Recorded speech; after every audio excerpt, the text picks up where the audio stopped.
Alright, stream is on. Oh, I need my tablet. That's important. Yeah.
Oh, that needs to turn way down.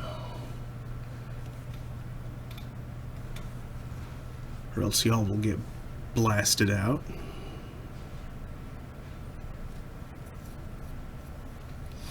Yeah.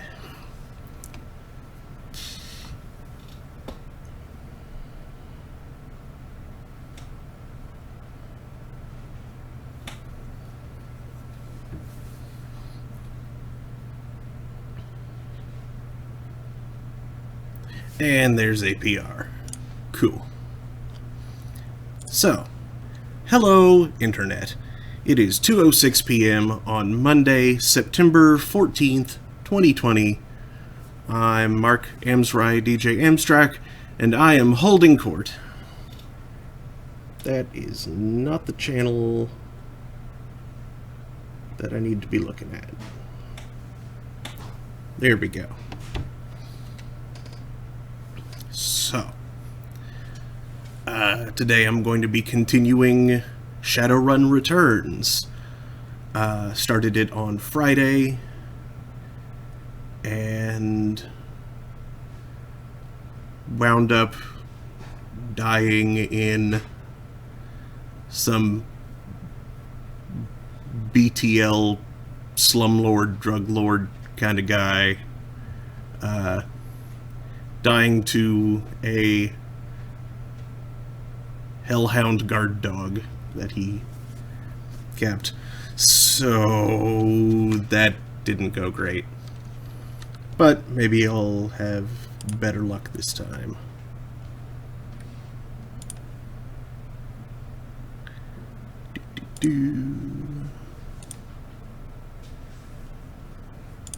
That one.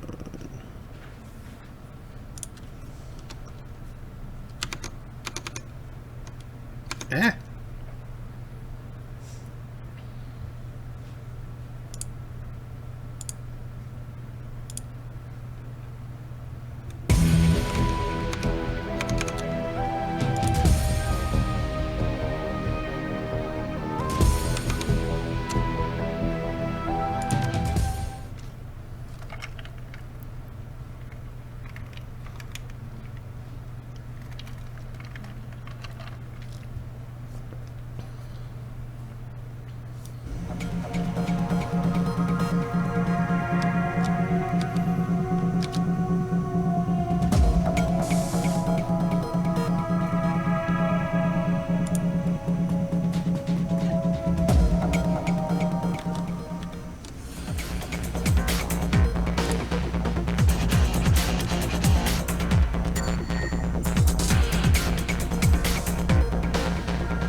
Oh, shoot.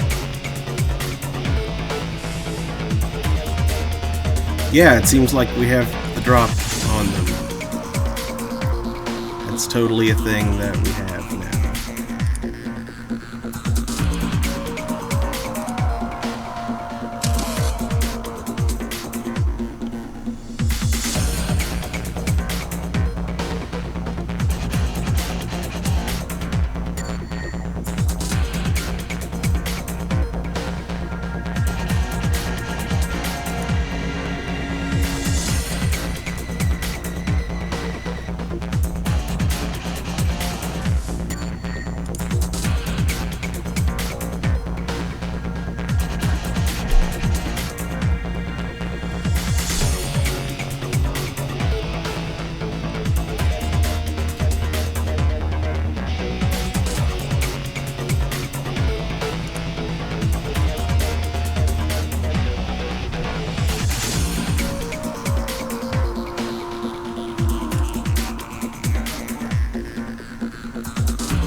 Thank you.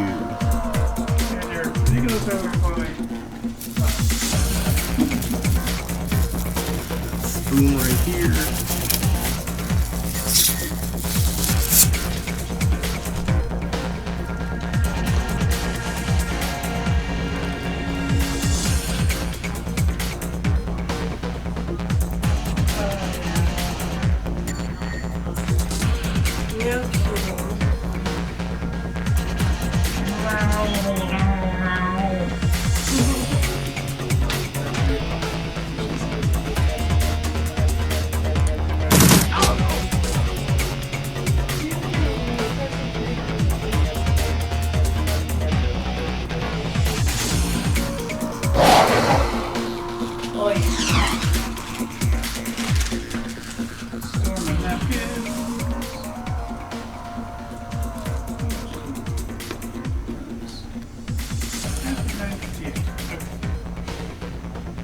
It's very exciting.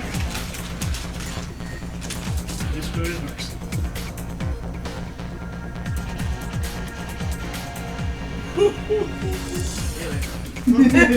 I'm going to... Oh, I already have a spoon. Oh!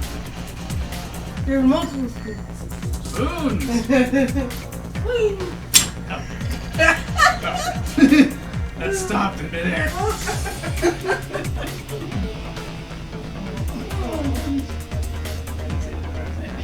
Let's try this again. And be a little sneakier.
Yeah,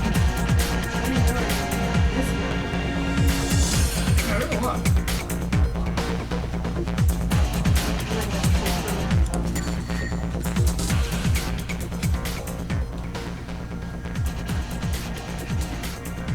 Goodness gracious.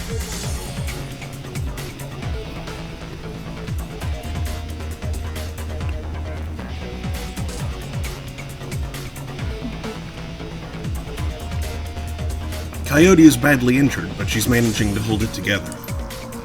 Are you alright? No time to talk. Coyote kneels and picks up the fallen guard's shotgun. It's time to finish this.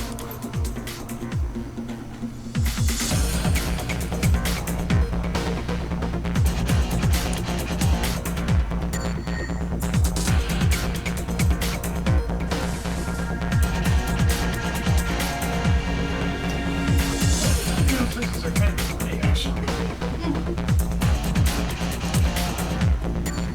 Yeah, I'm a fan of some of the other pictures. So I'm not. Usually, I will not hear ourselves.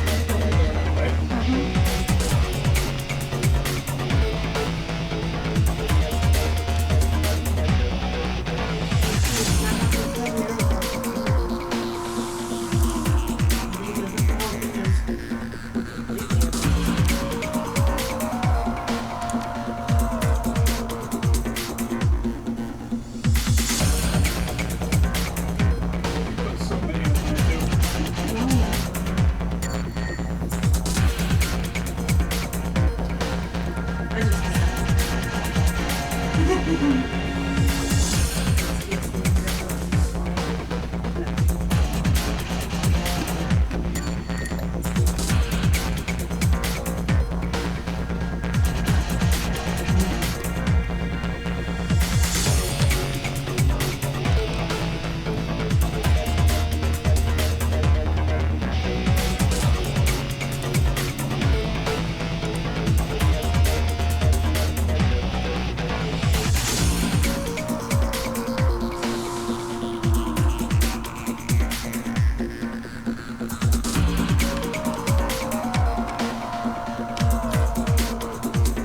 No one wants this apple. It's country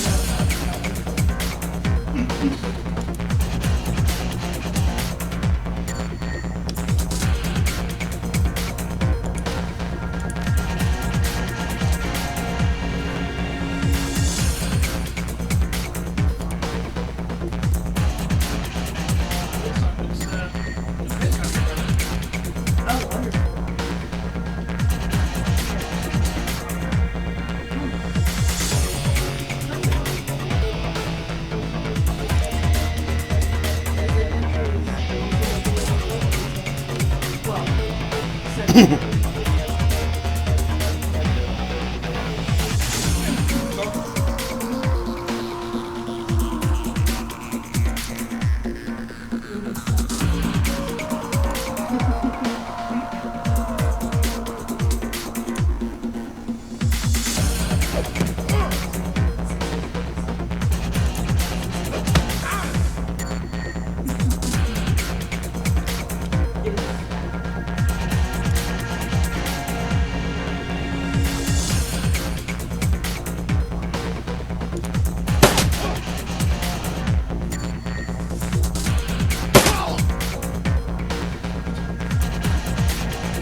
This is going a lot better so far. Way better than it did on Friday. Sauce, one of those meatballs.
A raspy, manic voice booms over the penthouse PA system. That was my first thought. You really think you can come in here and shoot up my place? Do you know who I am? Oh, one of my responses is, I know who you are. You're the guy I'm gonna kill. So, it was like, who are you? Don't you want to know who I am?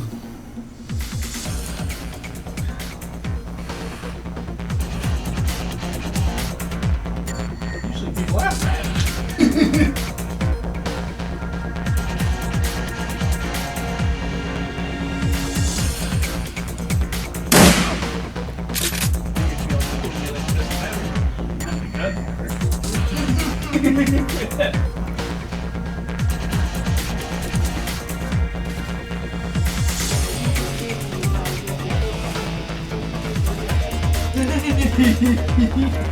Nope, neither of those.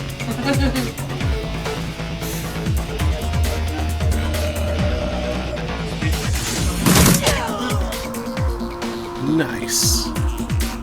That's actually your dad's.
But no, I can't.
About time you got here, Paco. Who's your friend? I'm Pantapuck. I'm here to rescue you.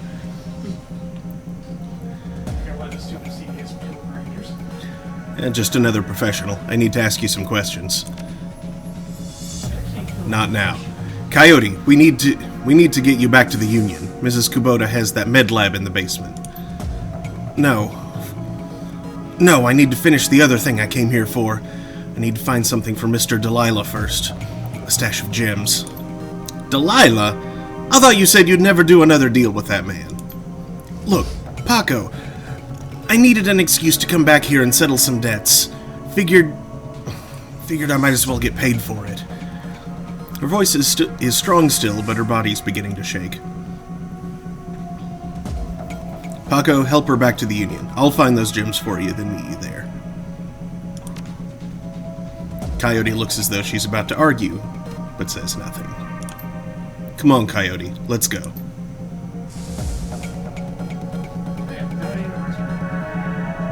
Shadowrun returns.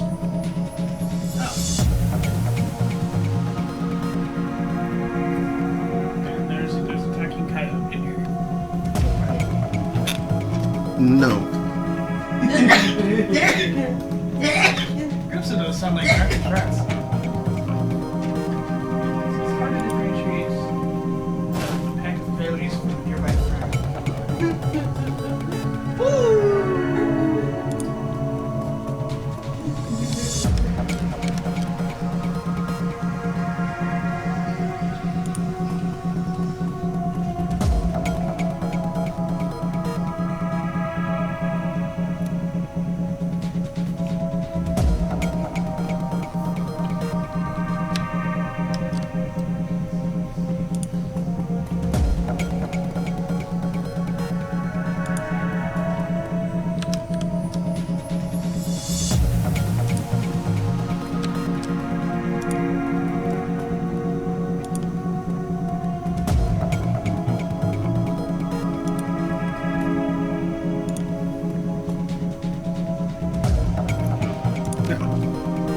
It's just the elevator. Okay. Now, I know that there is a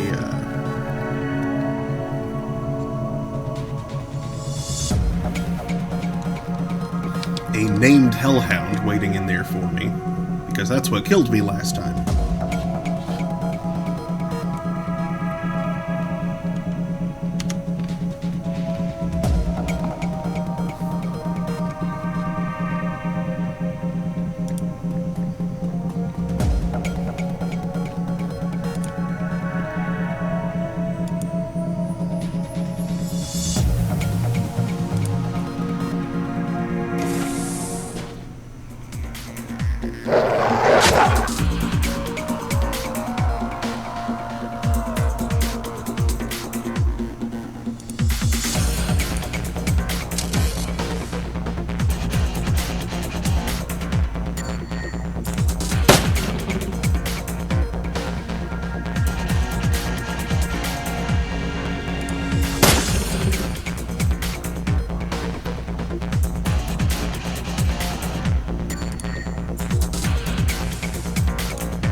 This time I have my drone to help me. Much better.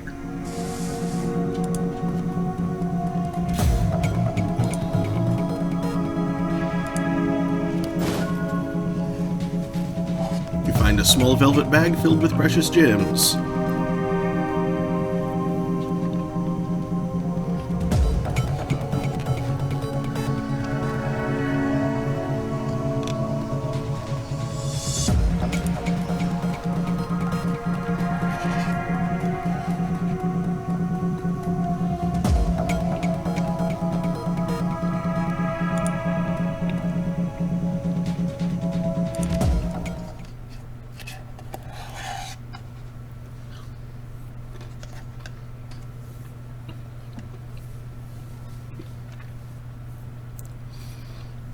Despite Coyote's clear desire to stand on her own 2 feet, Paco needs to help her through the door into the Seamstresses Union. Heads raised in the front room of the bar falls strangely silent. Paco stands by her side now, not speaking, his dark eyes flat with fury. Coyote presses a rag to her clawed-up face. She winces, but manages to keep control as she breathes in slow, deep breaths to manage the pain. Taking a closer look, you see her arm isn't much more than shreds of meat and broken bone held together by tendons and burned skin. It'll be a miracle if she still has it by the end of the night.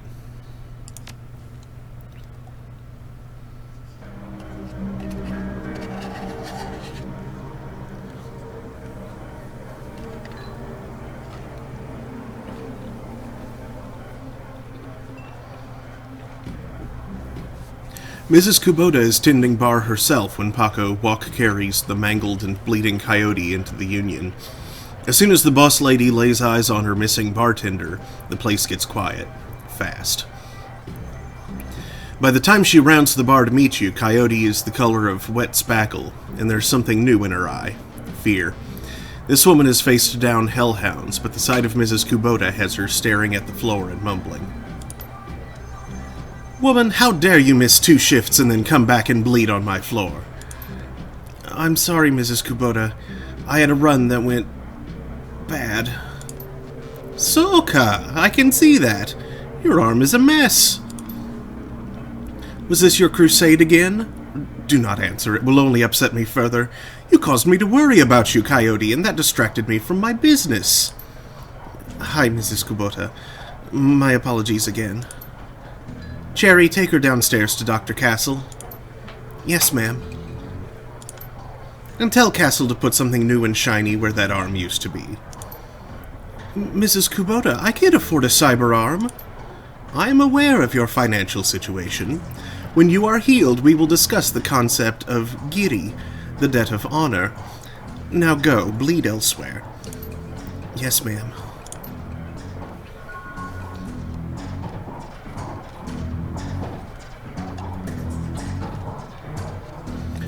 Her anger at Coyote's rashness slowly washes from her eyes and is replaced by tears. She sniffs, wipes them away, and inclines her head to you. "Domo arigato, Pantopak. That girl is precious to me. It is not often that we see acts like these in the Barrens. You have performed a great service for my little family, and I welcome you into my home. Consider it yours while your work keeps you here. But we both know that words are mere air. Beyond my thanks, I offer you this remuneration. Please take it as a show of respect." Remuneration. It is supposed to say remuneration, but it says remuneration.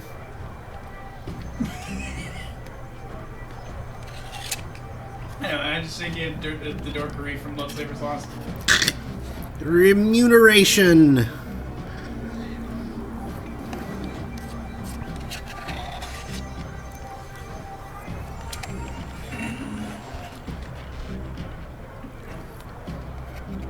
Let me finish this real quick.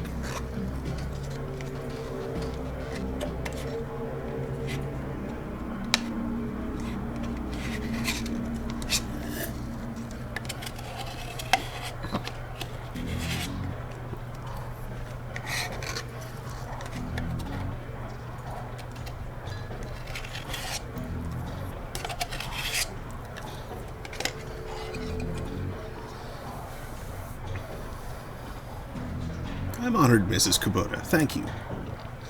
You are most welcome, and I offer more than simple lodging. You will find that there is more to the Union than meets the eye.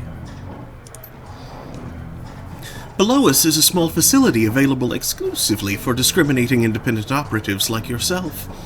In it you will find vendors selling the best gear the black market has to offer, a fully equipped cyber dock, and a secure place to rest when the dreck hits the fan, as they say. Why, you are quite the entrepreneur. Indeed. Normally I require a percentage of the runner's income for the use of this facility, but as I said, you are family now. Consider it on the house. To gain entrance, play GAFFC on the piano.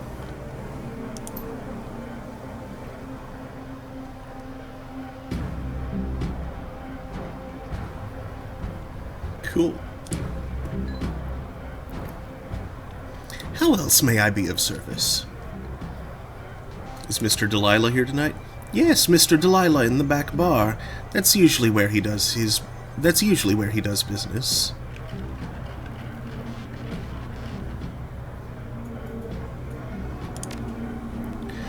Coyote grew up in the Royale, but managed to escape that life. However, her cousin was apparently not so lucky. He came to town about a year ago and fell in with the wrong circle. He was introduced to sim chips and became addicted to BTLs. Coyote has been tearing her way through chip houses for months now, searching for him and acting as a one-woman cleanup crew. If you don't mind, how did you get involved in all this? I am a former runner. Now I provide a safe haven and a marketplace for runners who need a trustworthy place to congregate and do business. Are any Johnsons or Fixers here tonight? In addition to Mr. Delilah, you may wish to speak to Van Grass. He is often stage-side. Van Grass is most often a receiver of found articles, but he occasionally has work.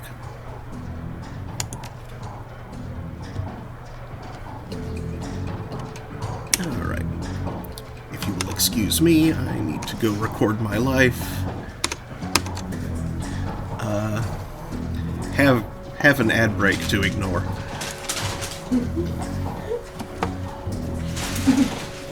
Pay no heed to the following advertisements.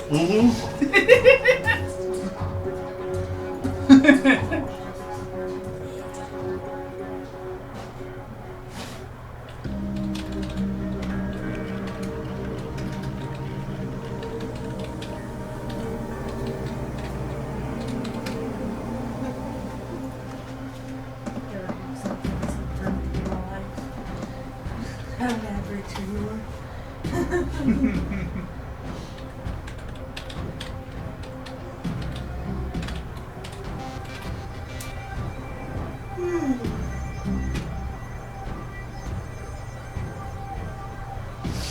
Been logged out of the garbage hole. The activity was logged out.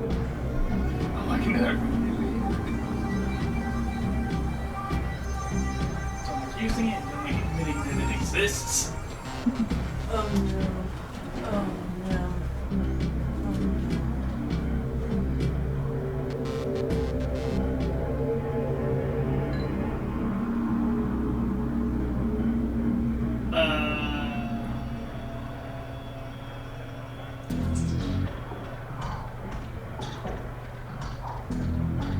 What the hell is the setup? He's eating something. Yeah?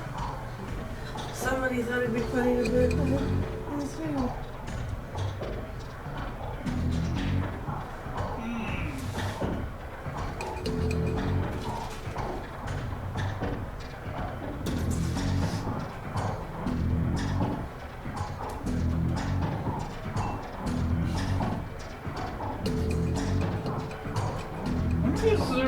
Customer in the third machine.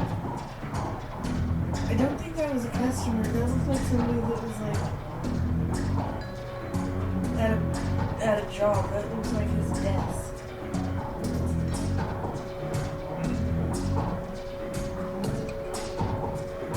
So the people filming it are most likely to be his coworkers. Oh.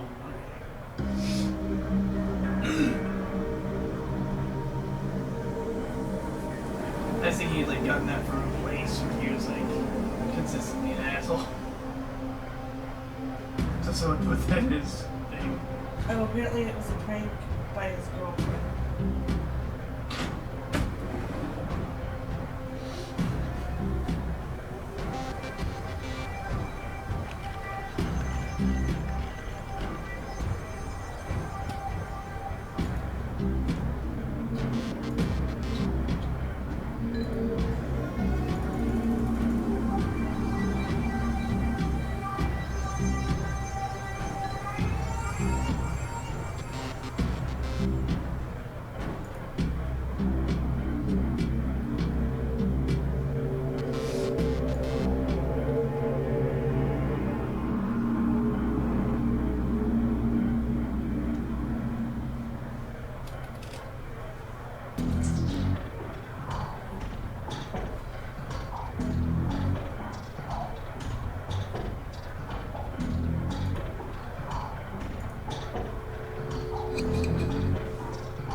I like how Kid Rock went from being a fake rapper to a fake rocker to a fake country musician to a real racist. Guys from Detroit suburbs and most men Confederate flag canyons. It's true, though. 'Cause I'm a cowboy, baby. No, it's not. Holy so It used to be kind of cool, but yeah. Back when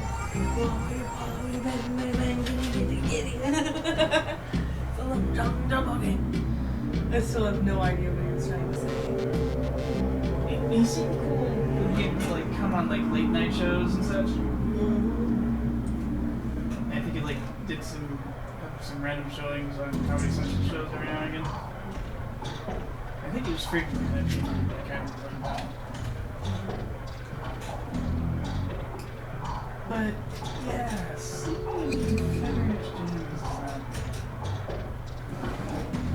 that's a red flag.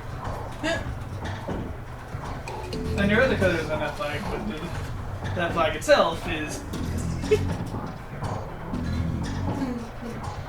It's one of those cloths that validates the progress. Yeah. Introduces the regression. To put it in football terms.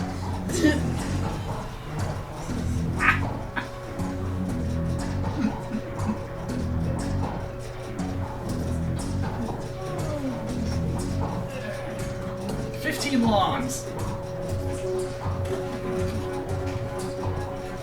put it in football terms, strike 3, you're out.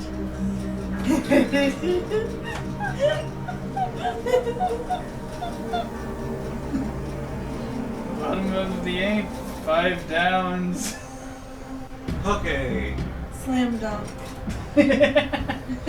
Are y'all mixing Goal? sports? Goal! Number 1 in points.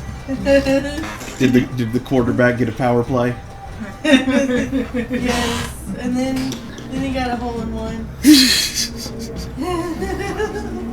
Unfortunately, he threw his curling iron into the boards.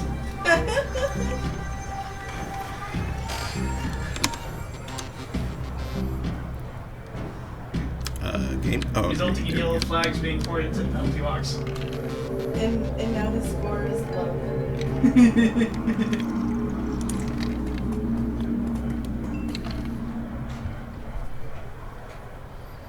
Another round.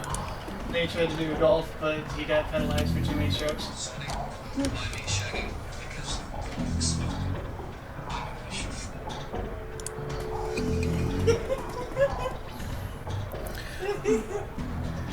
Van Grass is busy talking on his comlink, checking his heads-up display and monitoring and motioning to a runner standing nearby, all at the same time. He's an intense little man. You get the sense that he likes to look busy. I'm Van Grass. Make it quick. Biz is good. Talk to me. Oh, Mrs. Kubota said you're a fixer. He still hasn't looked at you. He's going a mile a minute. Nothing for you tonight. Sorry. I'm doing a thing right now. Important thing. Talk to you later. Oh, hey guy, one more thing. He covers his comlink for a moment, tilts his head your way, but you can see he's still staring at his HUD. I'm a fence, too. If you got anything you need to unload, come see me.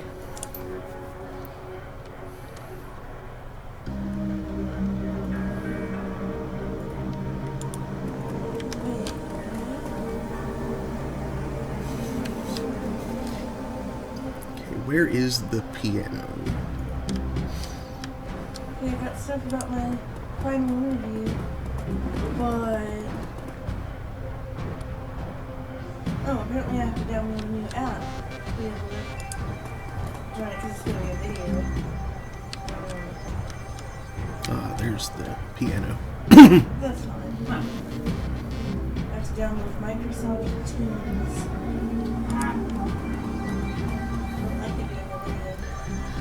Johnny leans on his seemingly brand new mop and surveys the crowd at the Union.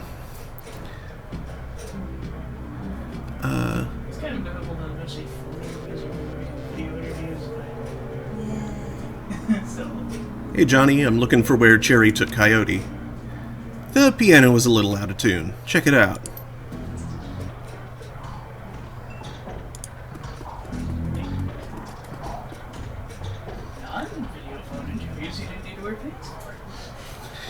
The hulking troll bouncer in the immaculate suit stands as impassively as ever.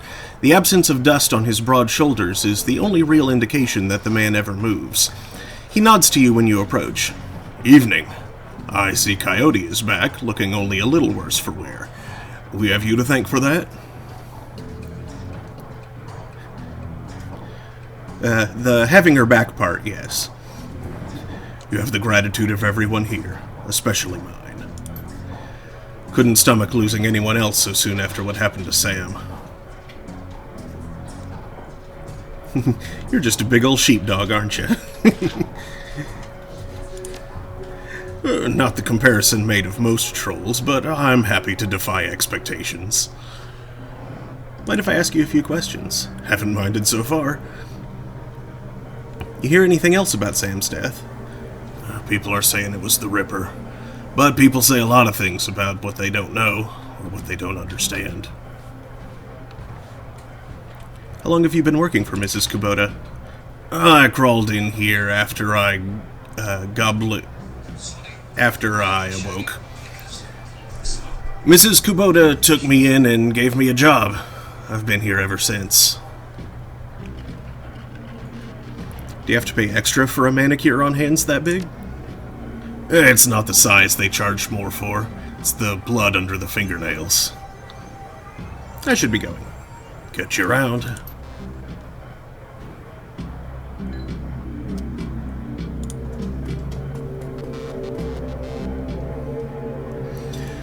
The piano looks like it's been here since the Union was built, but doesn't look like anyone has played it in earnest for almost as long.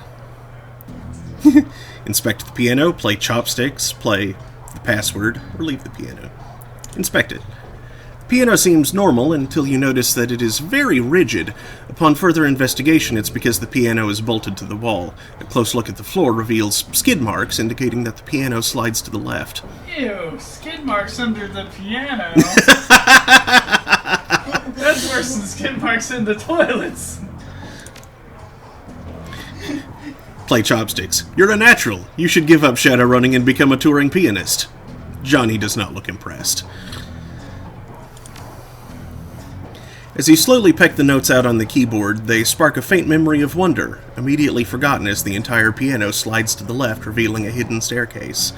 You descend the stairs into the Union safe house.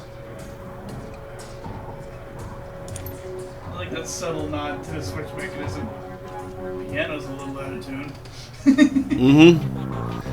The entrepreneurial Mrs. Kubota has combined everything a runner might need into a one-stop shopping experience. Black market equipment, high-end magical talismans, and a fully stocked cyber... that went too fast.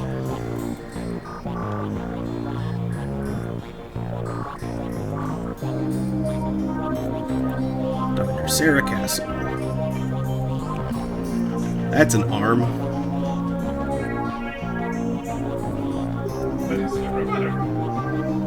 That one? No, there's far too much blood.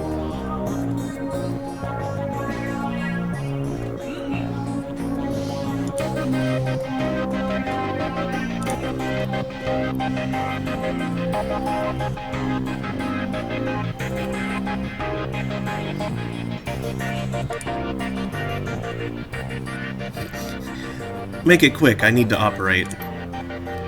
Thanks for helping me out back there. Looked like you could use a hand after just losing her arm.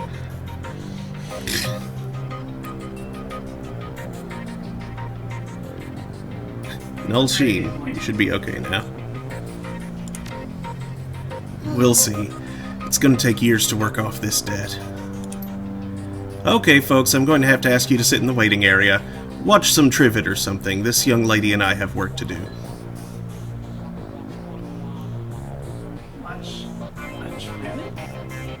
Trivet?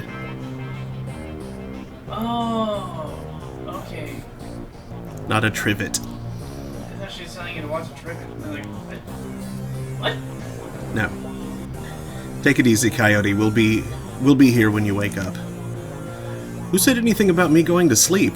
Just give me something to bite on. You're tough, kid, but you're not that tough. Okay, Coyote, let's take a look at your face. Leave it. Excuse me? Coyote. I earned this face by being stupid. I'm gonna keep it. In story. Whatever you say, kid. With one swift move, she sinks a syringe into Coyote's thigh. Nighty-night.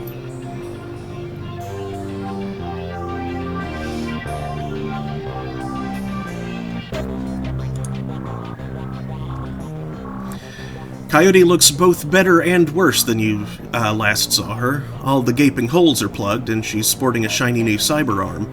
But now that the adrenaline has worn off, it's clear she needs some rest. Good morning. Thanks to the miracle of modern science, combined with Doc Castle's magical healing powers, I'm almost as good as new.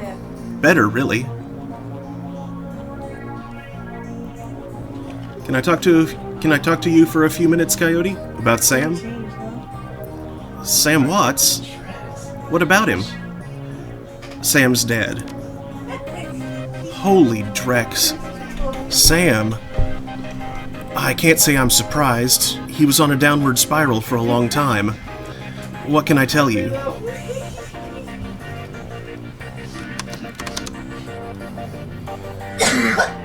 Tell me about Sam. I hear you liked him. I did. He made me laugh. No one else seemed to like Sam's jokes, but I did. Me too. You were friends? He saved my ass once. Got it. For us, it was more about me saving his ass once or twice. But Sam just had a way of charming you, you know? I guess I knew him the best of everyone here. Sorry he's gone.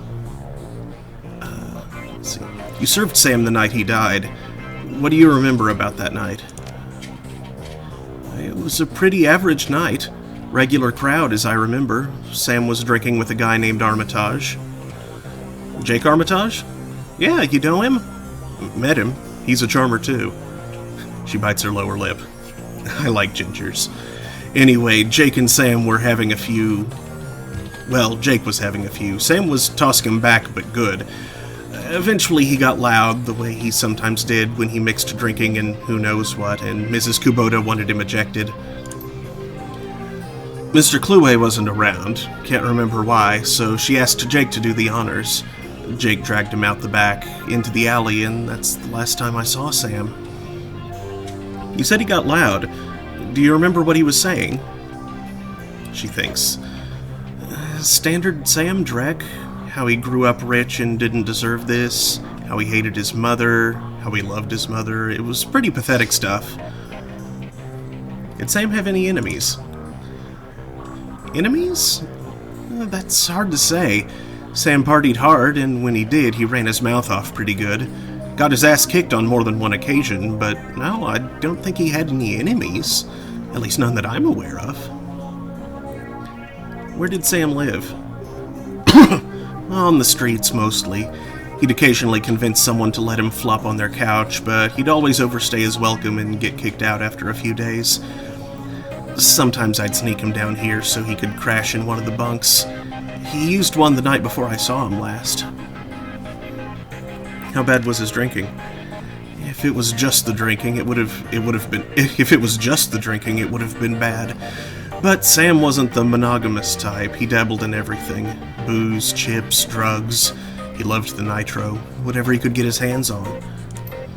It wasn't always like that, but once he got sick, he started using more and more stuff to try and forget about it. Sam was sick? Dying, didn't you know? Yeah, everyone could tell. You could just look at him and see he was a walking corpse. It had to be the drinking. Then he disappeared for a while, and one day he came back all better. Looked good, even. All better, just like that. He said his mom helped him out. Never said how, though. Thanks, Coyote. Now I need you two to do something for me. What do you need, babe? I need you to talk to Mr. Delilah for me about the Royale run. He's usually upstairs. Tell him I didn't get the gems. Maybe I can take another run at it when I recover. I will. I got the gems. Don't worry about it.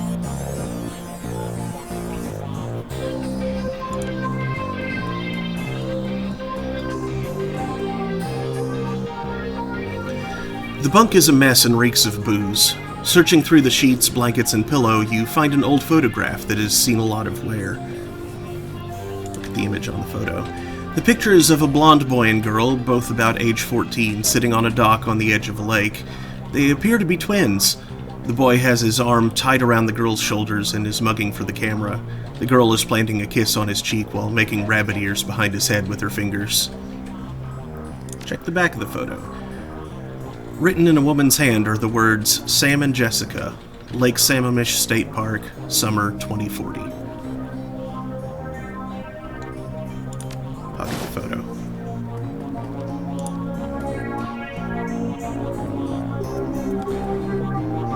This is just my stash.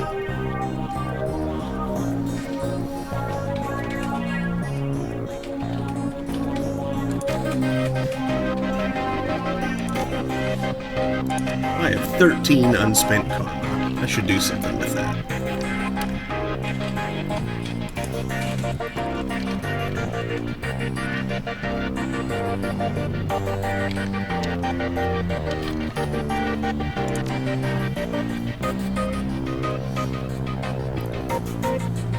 You should drive to the shelter and talk to the doctor.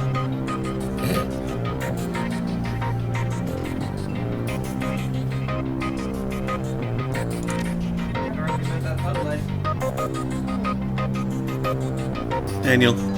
Yes. You dork.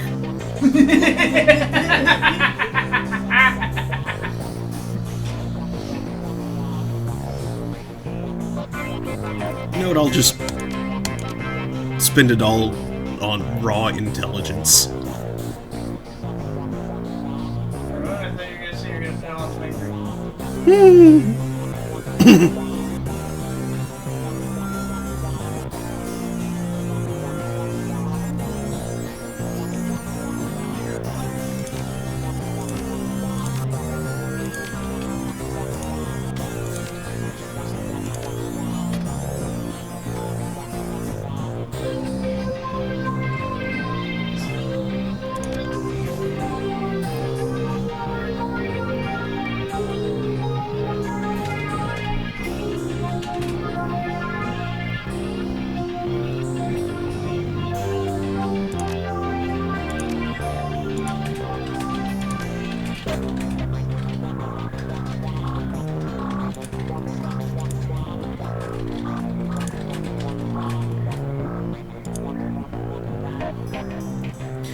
In Shadowrunner circles, the term doctor is often used quite liberally to describe any sawbones with a needle and thread. But in the case of the Union's resident medical expert, nothing could be further from the truth. The safe house boasts a fully equipped medical suite, complete with shamanic fetishes. This is sixth world medicine of the highest caliber. The doctor herself is an unassuming sort, perhaps the type to go unnoticed entirely if not for the sprightly spirit perched on her shoulder like her own personal gargoyle. The spirit's burning eyes follow you constantly, even as the doctor's own eyes are buried in her charts. However, she does look up long enough to acknowledge your approach.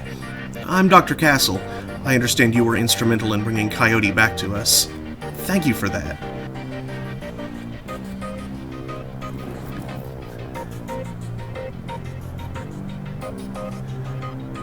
Null Sheen, now fixing up her arm, that was a piece of work. Surprisingly routine, as it so happens. She notes you eyeballing the facilities. I can tell you're surprised to find a full-service medbay under a dive bar in a slum. Don't be, this is the Shadowrunner bar, after all. For a purveyor of cyberware and trauma kits, there is no better place to set up a practice. I patch runners up, install and maintain their cyberware, and provide medical supplies for their runs. I may not be as mobile as Dockwagon, but I'm the next best thing. Can I help you with anything?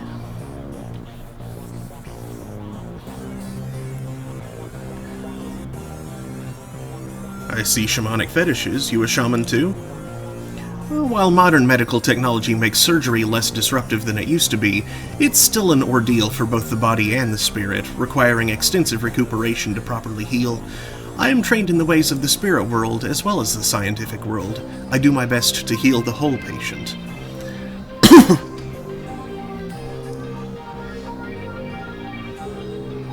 What's that on your shoulder? This little guy supports the healing rituals I perform on my patients after surgery, dramatically reducing their recovery time. Not standard procedure, of course, but the results speak for themselves. What cyberware do you have available?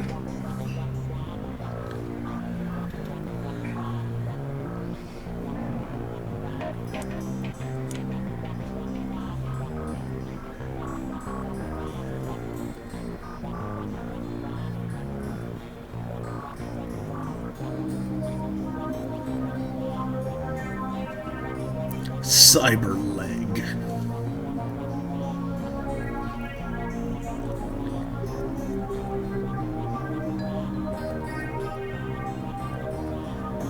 I could get a cyber eye. That'd help me out a bit. But not a whole lot, so not right now.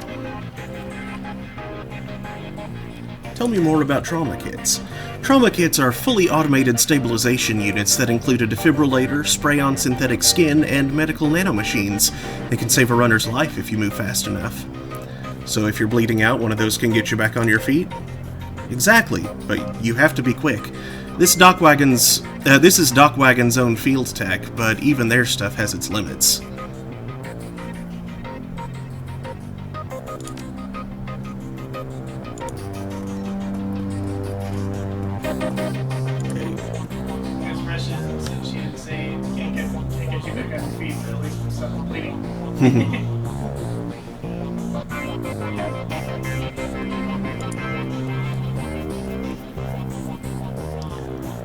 Past the bar, the edges of the safe house become somewhat indistinct due to the magical haze surrounding a particular elf. The man seems only half of this realm, his mind wandering the far horizons of astral space while his body peddles his otherworldly wares. Good evening, young dwarf, and welcome to this humble home that we call the Union.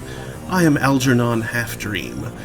To ease your way through the sixth world, I offer you the best in magical foci, spells, and fetishes for the conjuring of spirits.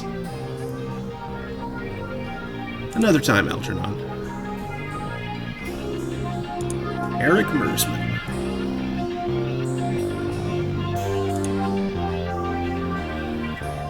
Change your clothes, change your life, right? Not only will you look better, not that you look bad now or anything, but each one will help you keep on the right side of the ground. Take a look. Show me what you have.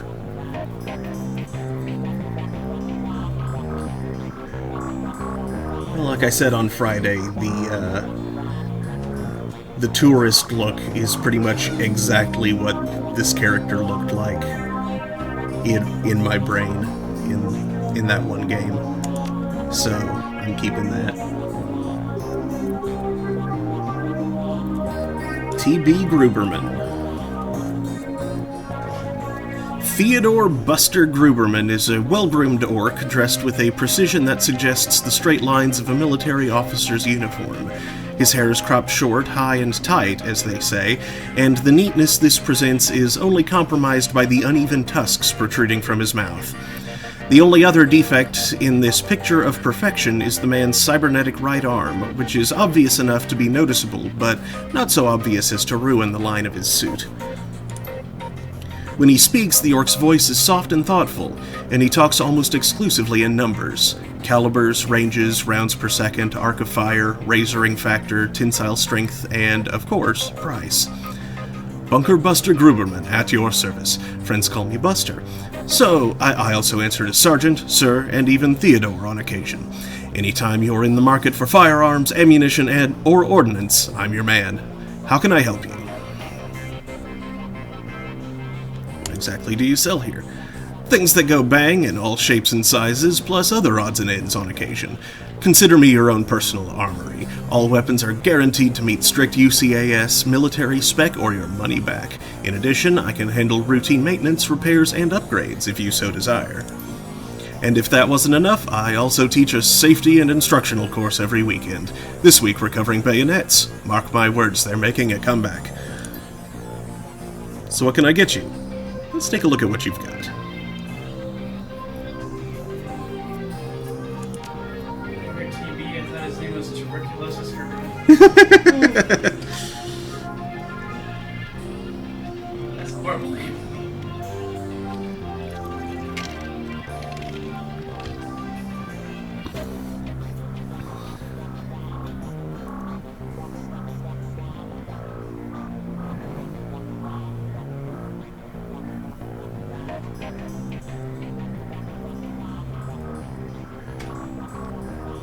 Okay, at some point I might want a smoker drone, but for now...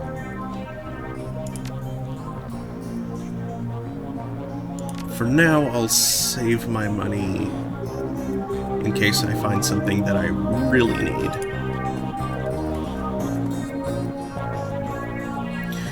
Every inch of the tech alcove is covered in a chaotic patchwork quilt of circuit boards, chips, wires, displays, and a million other things that you can't identify. In the eye of this technobit storm stands a dwarf, immaculately dressed and supremely calm. I know that look. Don't let the size of the shop fool you. I can get any Matrix hardware or software that exists, and if it doesn't exist, then I can get it made for you. Any questions I can answer, or any gear you need?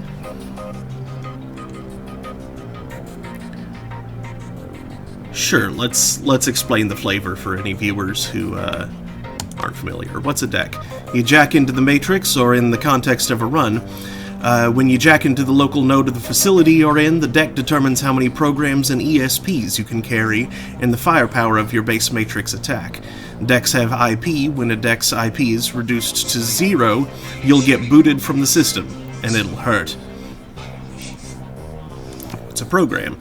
A program in the Matrix allows you to defend your avatar against countermeasures and enemy deckers.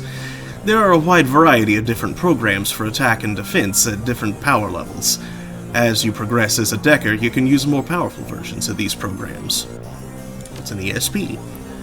Johnny, you want to take this one? Sure. When you infiltrate a facility on a run, you have a team. When you jack into the Matrix, you are all alone. That's where ESPs come in. An ESP is a highly advanced artificial life program, which, when you deploy it, manifests as another team member in the Matrix. Different types of ESPs have different abilities. What do you have for sale?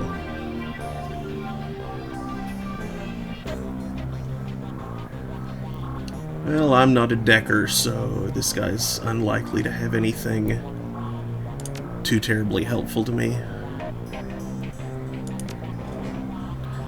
Oh, I'm being rude. Let me also introduce you to our resident decker and my good friend, Johnny Clean. While in the same overalls that you saw him in upstairs, down here, leaning over a workbench crammed with circuit boards, cables, and chips, Johnny Clean seems a totally different person. You get the impression that Johnny was once as hot and as invisible as the most infamous deckers today. Good to see you down here. Happy to be of help if I can be. How is decking used? The decking skill is often used just on terminals in the real world to get information, hack doors, etc. But occasionally a run will have the option or the requirement to go into the local Matrix LAN of the facility you are infiltrating in order to gain access to valuable information or control more important things in the real world. Why are you dressed as a janitor? Did I stand out upstairs? No, janitors never do. When I was younger, I had a rep for getting in and getting out a system so cleanly that no one knew I was there. Half the Matrix runs that earned me my rep were made possible because I was able to get inside the facility posing as a janitor. Now it's just sort of part of me. Is it true that you were part of the Echo Mirage team? Let me take this one. Listen, I've known the guy for over a decade, and he's been smart enough not to tell me. So he is sure as hell not going to tell you anything about those days. For your health and his, best to let the subject drop. See you guys around.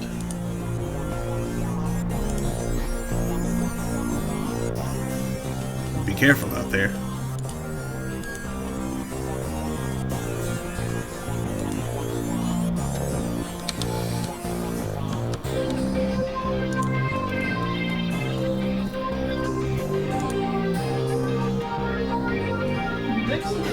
They did in old school Shadowrun? Say what? Did the decks look as silly as they did in old school Shadowrun? Hard to say. I mean, in old school Shadowrun, they basically just looked like cyberpunk laptops. I thought they looked like overly thick keyboards with a bit of greebling and a big old board.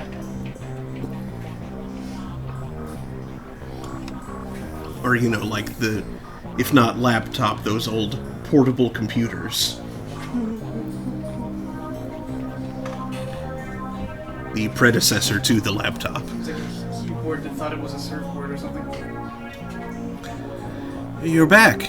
I think the highlights of the Wolves game will be on soon. Want to take a load off and watch with me?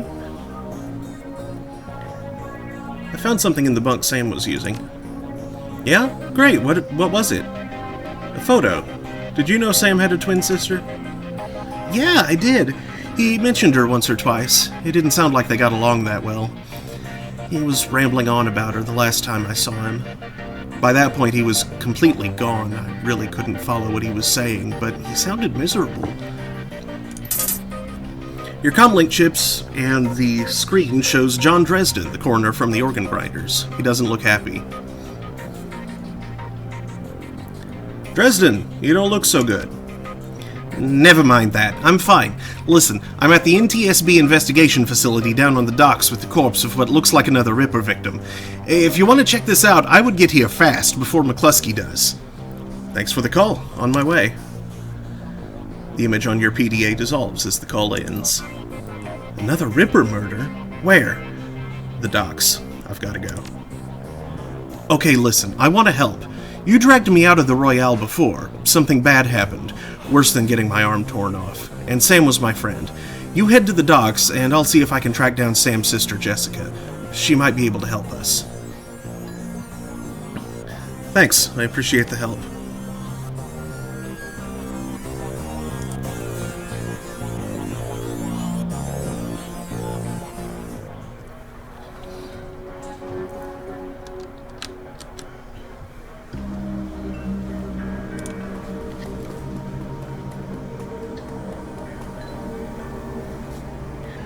Mr. Delilah looks small and tough, with an untraceable shoddy on his back and a heavy vest under his trench coat. He's got the air of someone who gets things done and occasionally does them himself. He might be an ex-runner, one of the rare ones smart enough to move over to management when he felt his reflexes slowing down. What do you want? Mr. Delilah? We have business to discuss. What business? I got no business with you.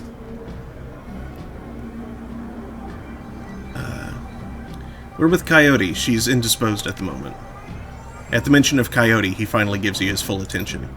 Why didn't you say so? Coyote is late and my client is getting anxious. Where is she? Downstairs trying on a new arm. Your run went south for her. Yeah. No kidding. Well, whatever. She's tough. She'll pull through. So, who are you two? It's acting like Paco's with me, but... Oh, there's Paco. Okay, never mind.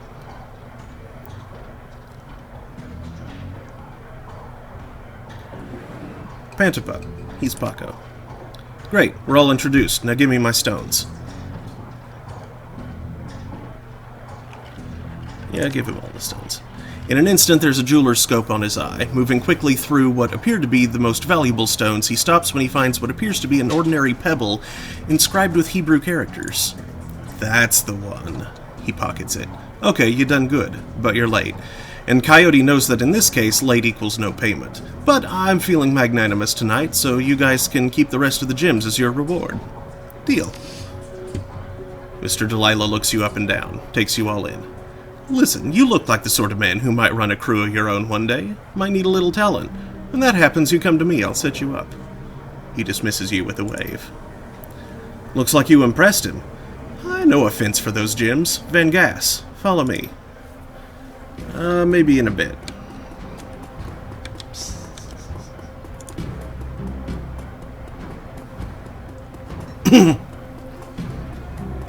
Actually, he's on the way out. And also his name is Van Grass, not Van Gass. Typo. Van Grass is fiddling with his cyber eye while not noodling on his PDA. You're back. Still busy? What's your story? We have some pretty things to sell. You'll want to see them. I have a fondness for pretty things. Let me see. You hear the servos in Van Grass's cyber eye whir as a magnifying lens slips into position. He bends his head over the stones for 2 seconds, maybe less. Where'd you get this dreck? A gumball machine? I'll give you 1,000 for him.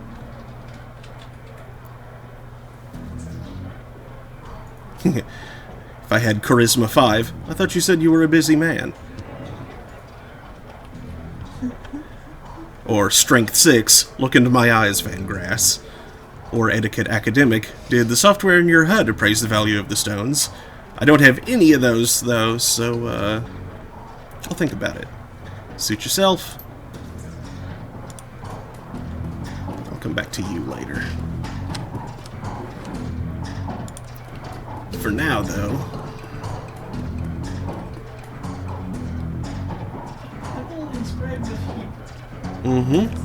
That sounds golem adjacent. It does.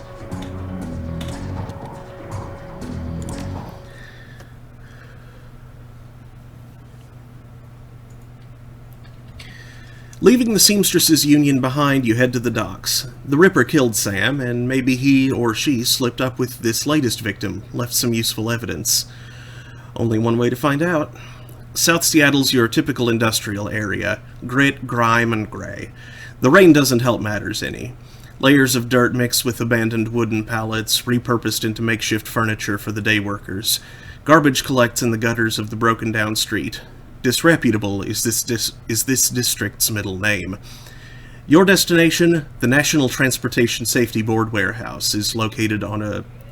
Your destination, the National Transportation Safety Board warehouse, is located on a small strip of dock towards the less maintained end of the waterfront.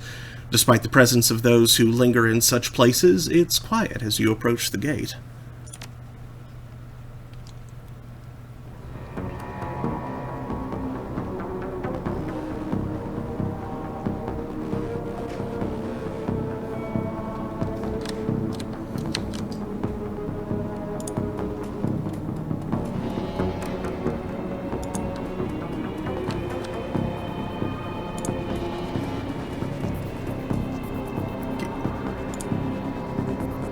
Trying to talk to this person. Know anything about the NTSB? Yeah, the bums around here have been stealing old crap from that place for years. Not worth my time, though. I'm not sure why everyone's from Chicago. The way I'm voicing it. Considering it's... Portland? Seattle. Seattle?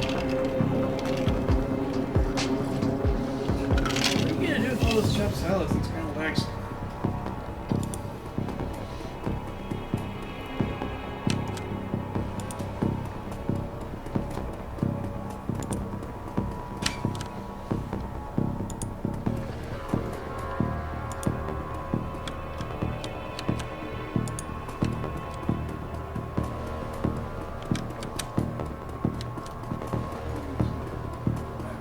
Halt! The guard looks bored. He toys with his gun absent-mindedly, like he might shoot something on a whim just to watch it die. Hey, you're about to trespass on corporate property.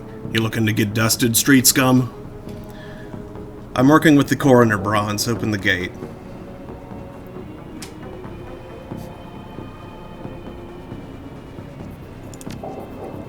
Sure you are. And I'm Loafware, King of the Dragons. Beat it.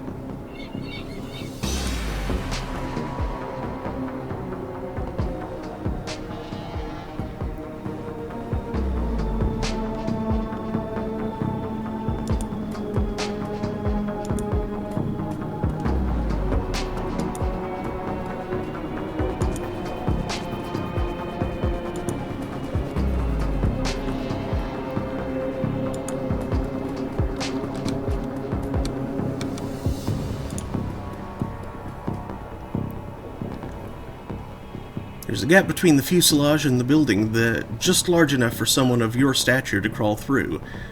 It looks like you can sneak through here to bypass the security checkpoint. Not just yet.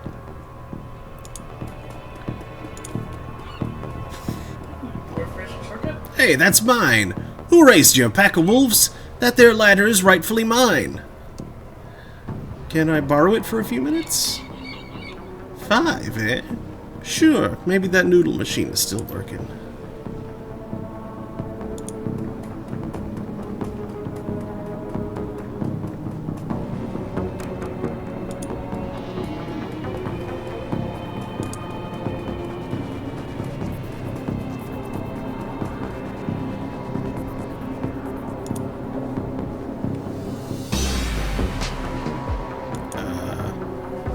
Come on.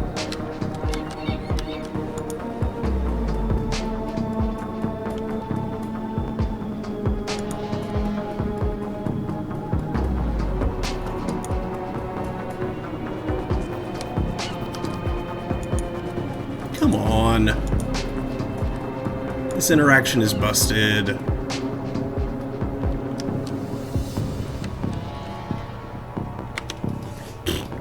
Okay, let me reload this then. Restart level.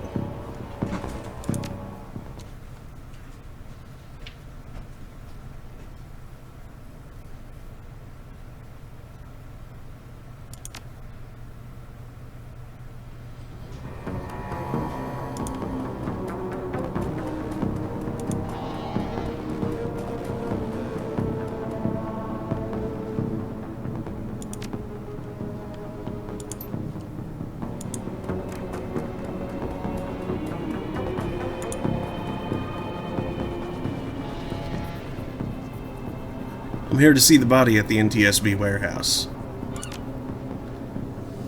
What, you like looking at dead bodies? Sicko, get out of here before I call for backup. Get out of here!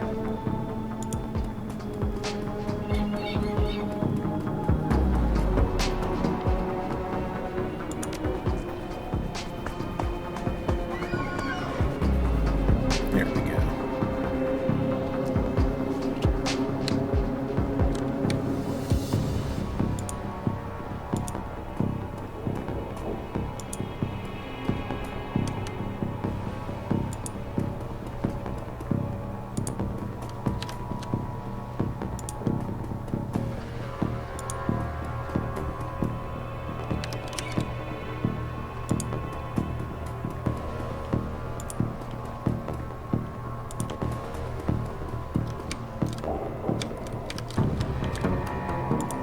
My nose in all kinds of places that don't belong.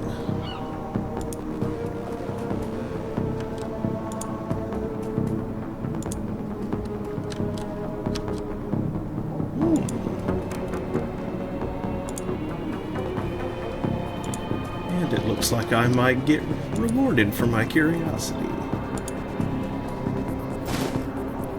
Phosphorus grenade.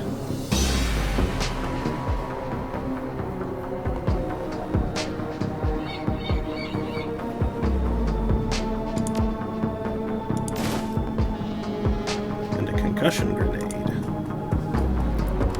Nice.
Inside, the large gray warehouse is as typical as the outside. High ceilings adorned with girders and rickety catwalks top a huge utilitarian room. Concrete and steel walls meet a concrete floor. This is a place for storing things, and nothing more. Despite the quiet on the outside, the inside is a hornet's nest of Lone Star officers going about their business. In the center of the activity is the Emerald City Ripper's latest victim. With uniforms everywhere, no one stops you at the door. It seems this case hasn't leaked to the press yet. Lone Star or no, you've got a job to do.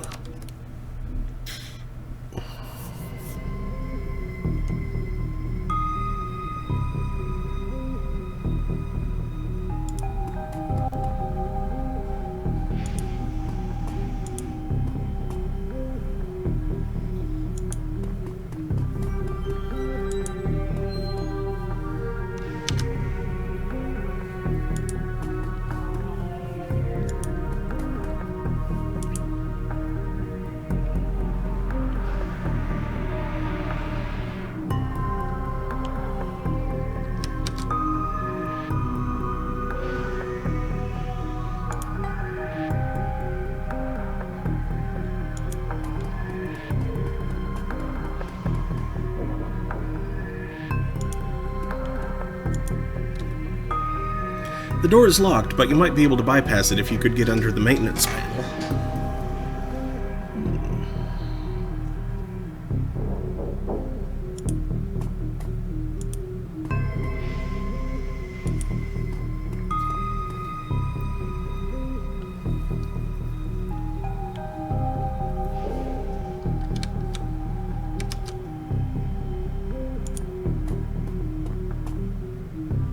Busy right now, Panda Puck. Talk to Aguirre. Exploiting trees. This isn't Earthbound.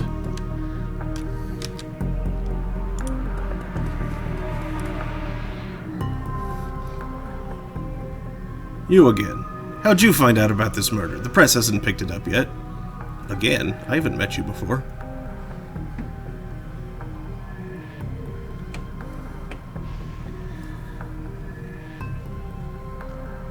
I read some tea leaves. Magic is real, you know.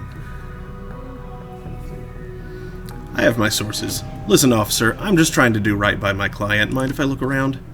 Whatever, I have better things to do, like find the Emerald City Ripper and make something of myself. We've gone through the researcher's computer, and I have suspicions that this is a copycat crime. The victim worked here at the NTSB warehouse as a black box researcher.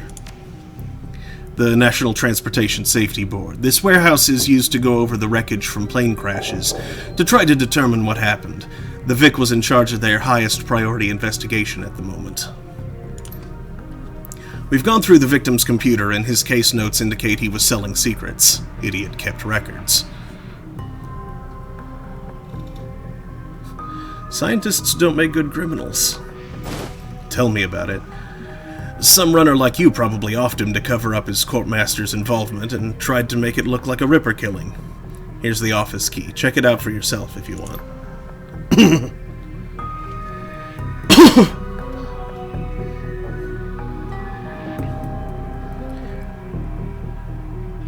You know, I could figure that out. In fact, I'm going to be a huge nerd. And to do that right now.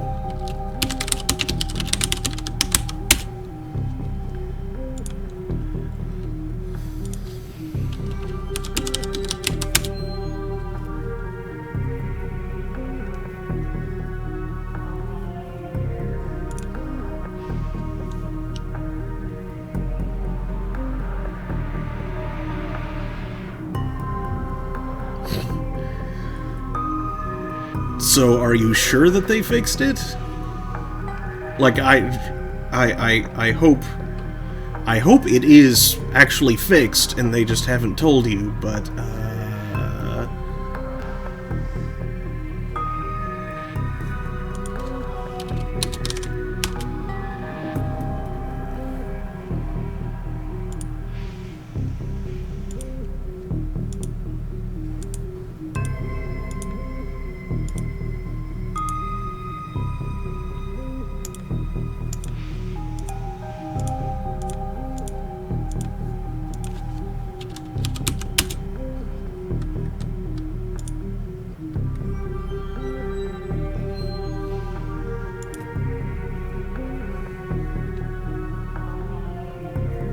It really is.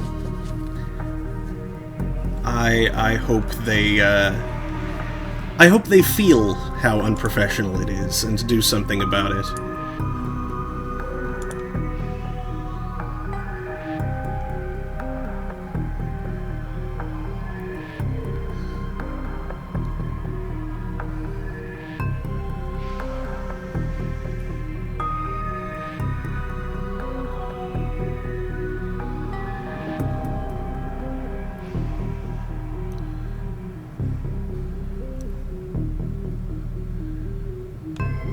Okay, well, my nerdiness was to use a Latin dictionary to try and figure out what explide would be, but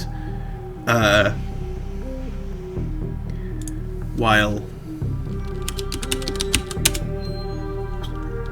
Wait, is that not... It is.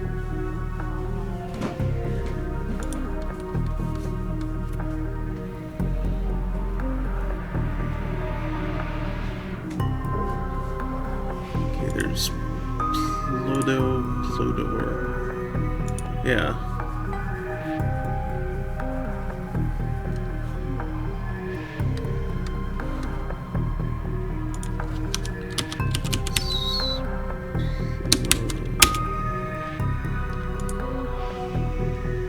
Okay, yeah.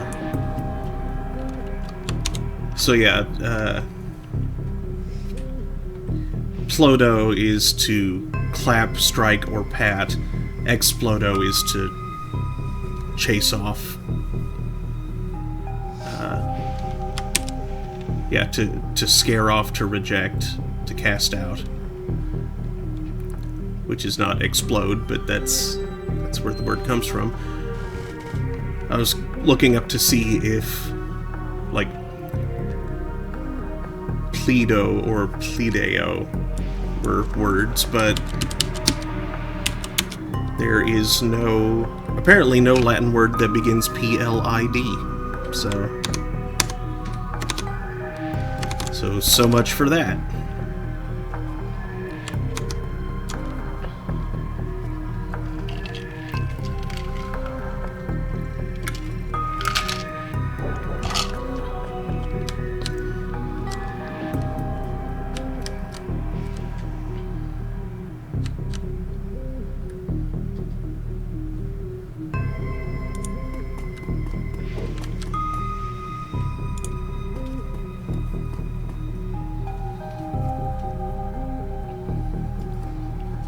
Where is the maintenance panel?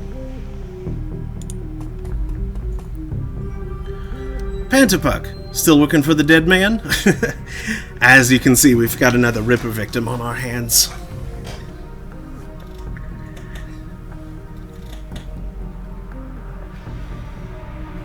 So what's the story with this one? The victim's male, mixed Native American descent, age 38. Based on the condition of the body, it looks like he was killed around 2 in the morning. Cause of death? Unknown. Several internal organs were removed from his body after death, quite gruesomely. I'm not sure if the killer even knew what they wanted before they started cutting. Not much else to tell yet, really. He does have a lot of pre-existing scar tissue, so he probably had a major surgery at some point in recent history. Unfortunately, with the organs gone, I can't determine the nature of the surgery.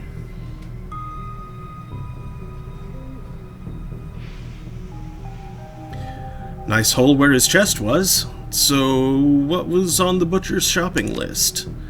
Well, the killer definitely took the lungs. The more I look at it, though, the other missing organs may just be eviscerated within the chest cavity.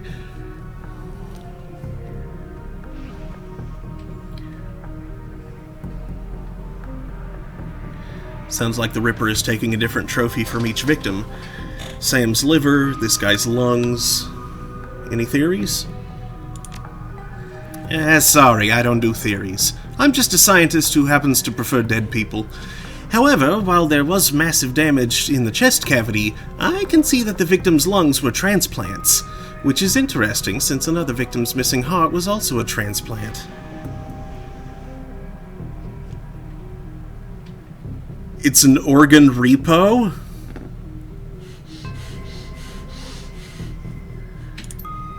Granted, modern medicine has made organ transplants relatively easy, but it is an odd coincidence. But as a scientist, it's just that, a coincidence. This is only the third body I've personally examined. One of our other branch managers handled the other two. If I find that more of the victims had organ transplants, I'll let you know. Is McCluskey getting any closer to a suspect?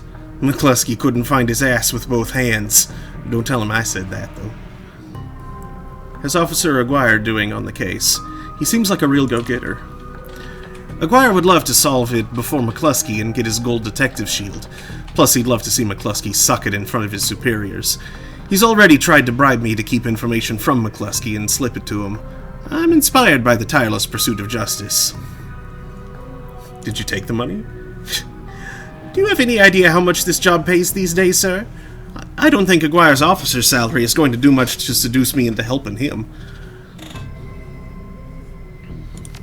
Who's that woman over there? No clue, she just showed up. Next to kin, I think. Good luck out there.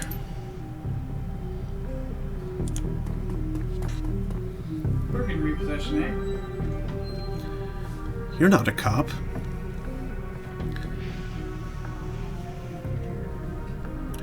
I'm independent. What's your relationship to the dead man?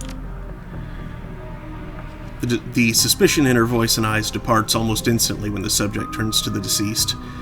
He's my brother. I've been trying to speak with him. But I'm afraid his spirit is too disoriented by his recent journey to answer me. You're a shaman? Yes, for all the good it's doing me. If I could just make my contact, I might be able to deliver justice and allow my brother's spirit to rest. Or if I could just make contact, yeah.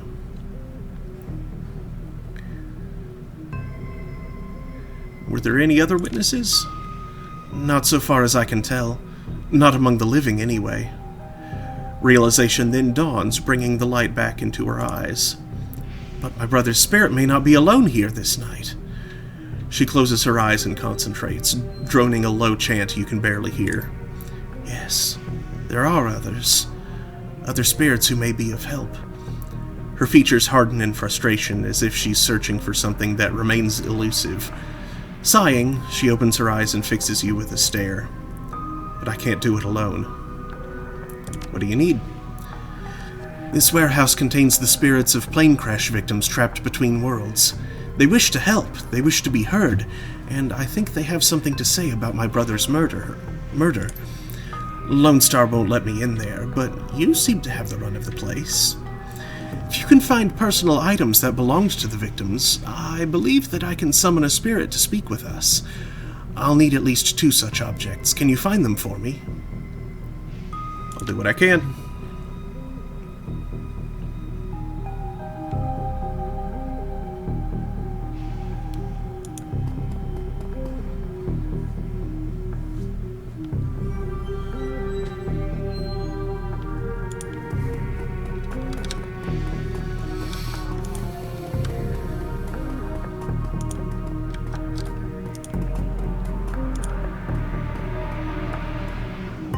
You don't need to go right now.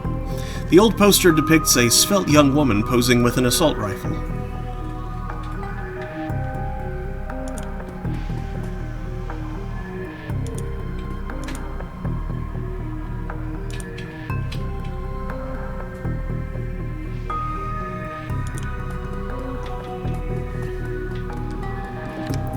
Reticulating splines. Reticulating splines.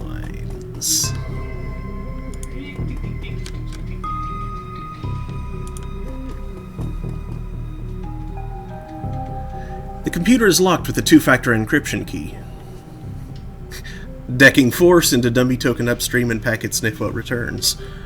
But I don't have decking 4. I don't have decking.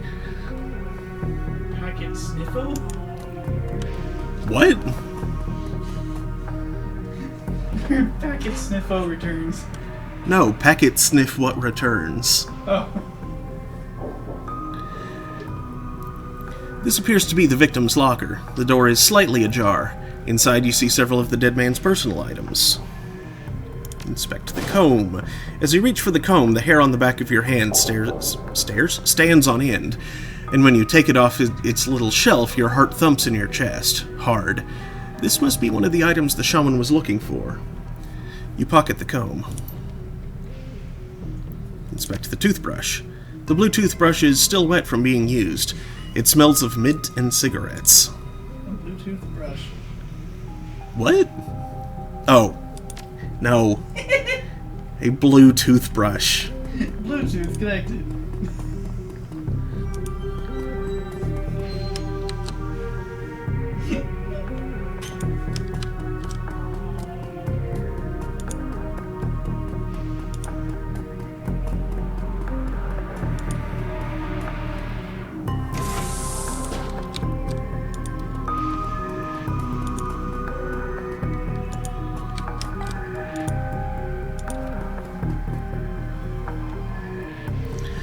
There's a large pile of old shoes on the ground next to the airplane seats. They could be discarded luggage, or possibly the shoes worn by the occupants of the plane at the time of the crash.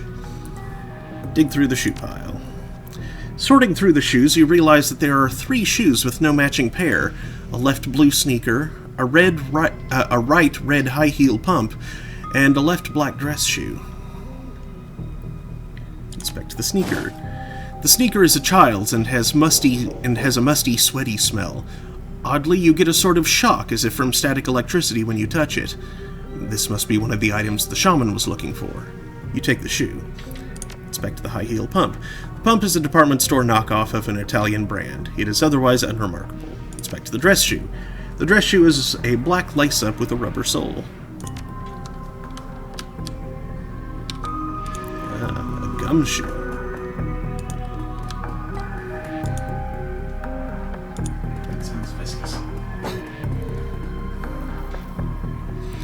It's hard to say whether this is a heap of items and refuse recovered from a plane crash, or simply trash that hasn't been taken out yet. Dig through the trash. A sticky substance of some sort seems to have seeped through the trash pile, and your hands are quickly covered with the stuff. After searching for a minute, you unearth a handful of interesting items. Inspect an earring. The earring is made out of burnished steel formed into the shape of a small salmon. An intense primal fear washes over you as you touch its surface. This must be one of the items the shaman was looking for. You take the earring. Inspect the dented lunchbox. A dented tin lunchbox that's seen better days. You can barely make out the face of a grinning troll on the front. Inspect the cred stick. Surprisingly, the cred stick is still functional. You slide it into your PDA, and 200 new yen is added to your account.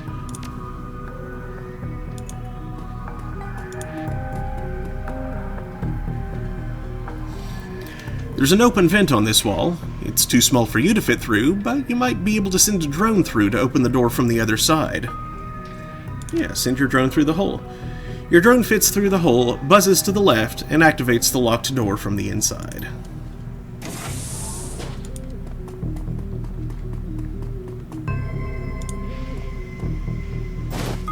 You find a magnetic screwdriver.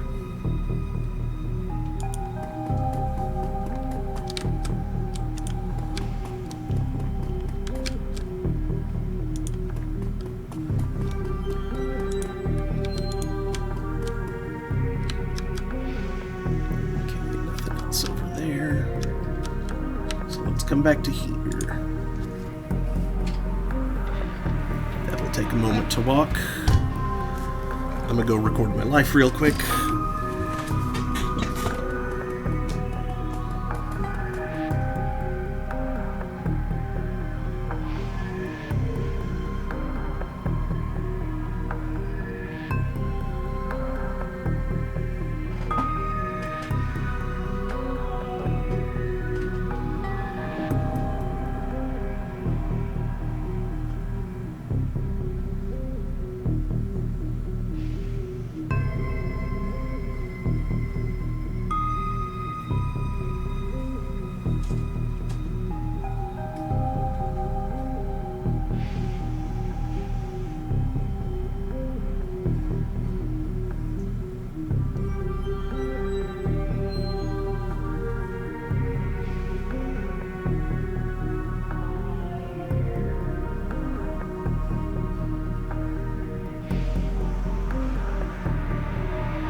I'm also going to pour myself some more drink.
The lock panel easily comes unscrewed.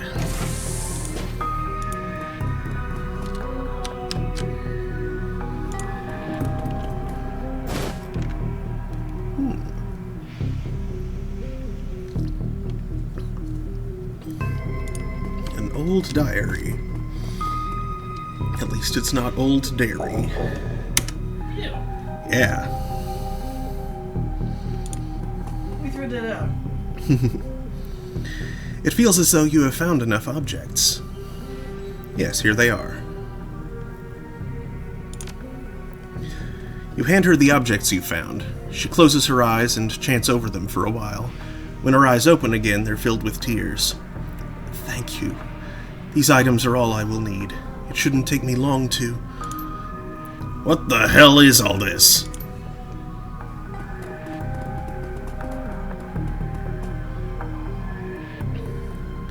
Officer Aguirre trails after the detective, only meeting your eyes for a moment. She's the victim's sister, sir. This is a crime scene, officer, not some salish drum circle. Isn't it standard procedure to contact the next of kin?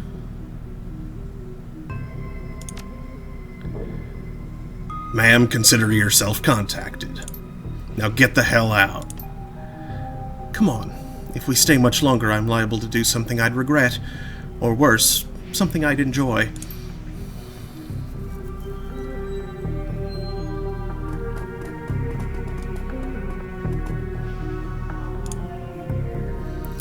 That man is an ass.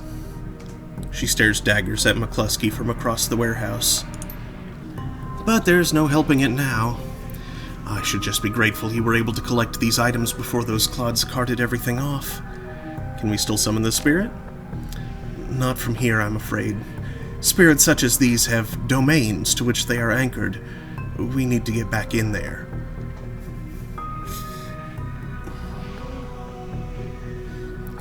Rent-a-cops like these won't tie up the place for long.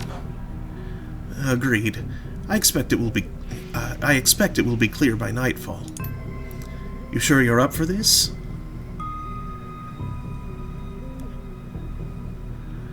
It may be a rabbit hole, but I have to get to the bottom of it. Whatever your reasons, I thank you. Now, since we have the time, we should probably enlist some help. They may post security overnight. And I'm going to go out on a limb and say, you know where to find the kinds of people we need. Just smile. Good. I'll put up the money, if you find the bodies. She produces a fistful of crumpled new yen from inside a leather pouch, starts to count it out, then shoves the whole wad at you. Meet me back here at midnight. The spirits will be strong then.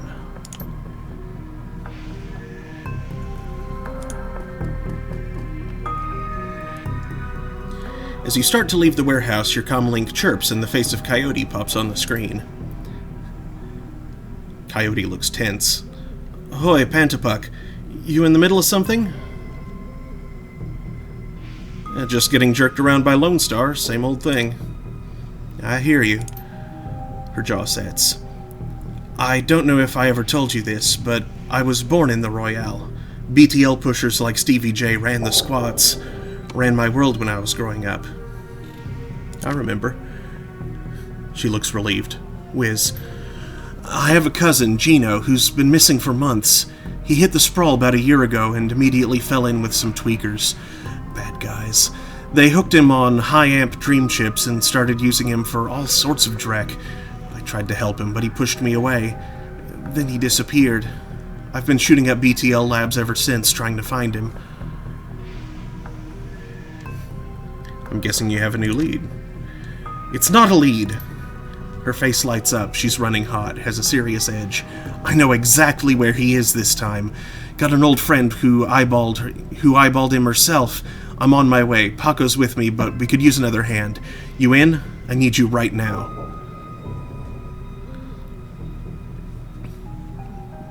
Well, I mean, I have until midnight, so... on my way. I knew you'd come. I'll send you the address. See you soon.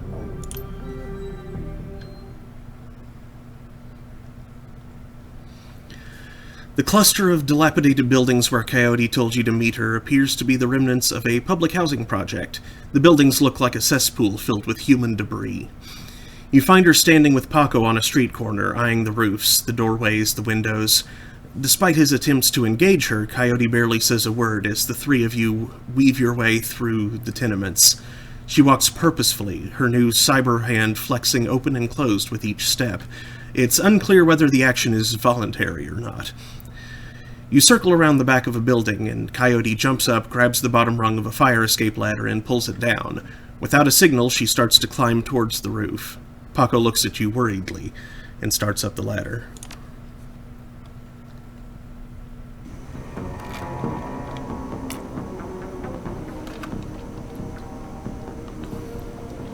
Thanks for meeting us, Pantapuck. I owe you one.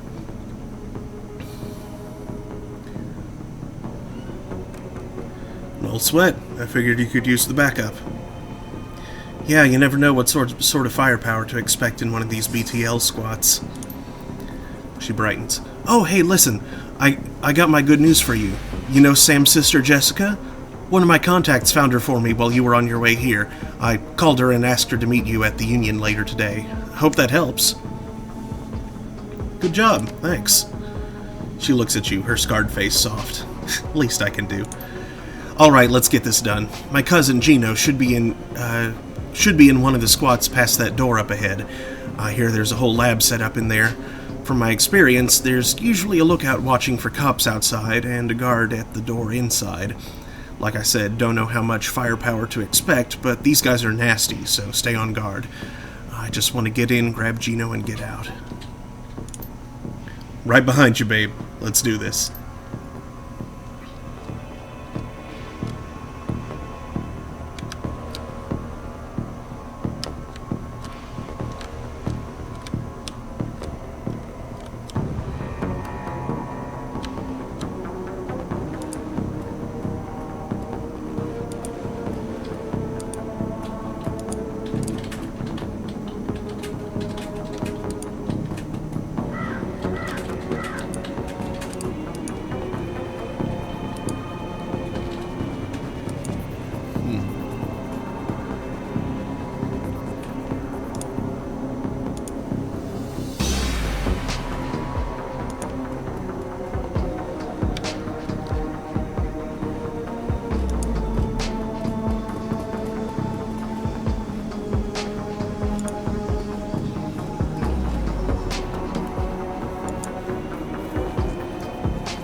The orc looks twitchy, his eyes rolling in his head. He scans the three of you, looks past to see if there are others, licks his lips, and nods throughout as if going through some internal checklist. Hoi, hoi, how you doing? Good day for a trip, ain't it? She leans in, whispers in your ear. This guy's a clocker. Trades work time for chips. Part salesman, part lookout. Probably has a signal device for the guys inside. You wanna go on a ride? You can forget you're a halfer for a while.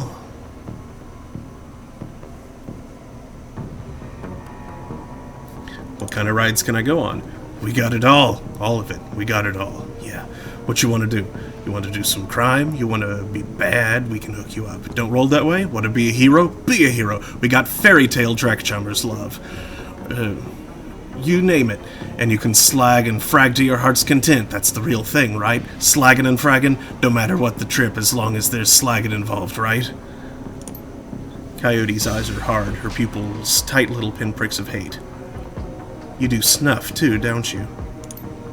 The clocker looks around, more nervous now. Maybe, yeah, maybe, for the right price. You can feel it, what it's like to die, what it's like to kill.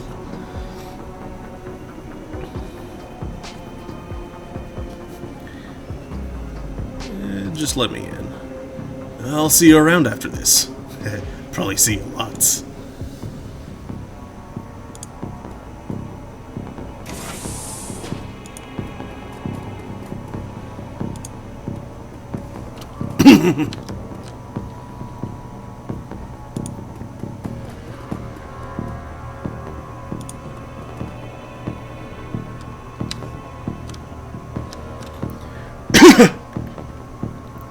Concerned woman.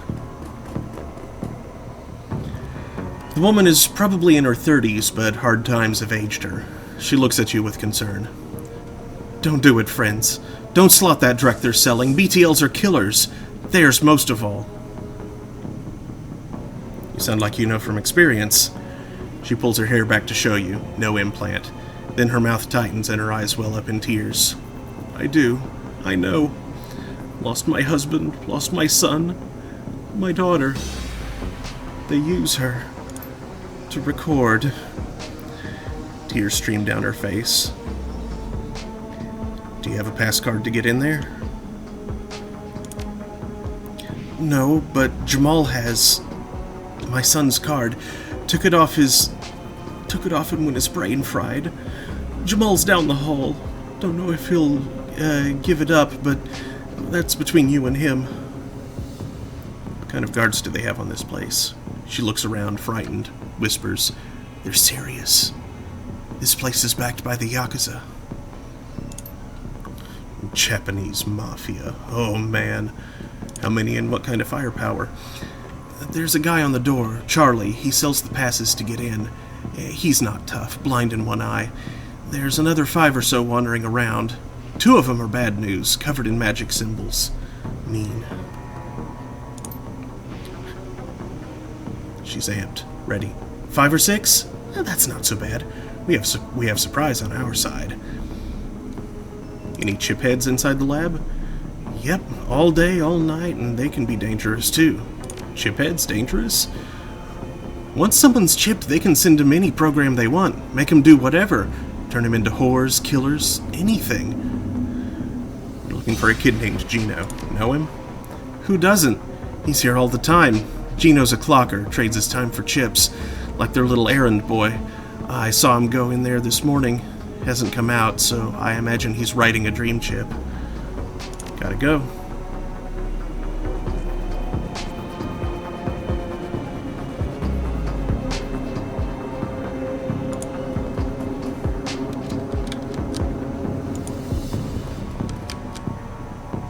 Charlie.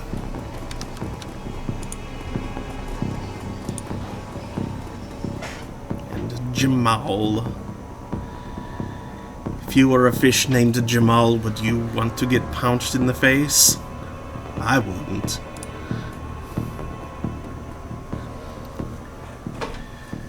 Jamal has the look of a longtime chiphead, emaciated, hollow-eyed, but hungry and desperate.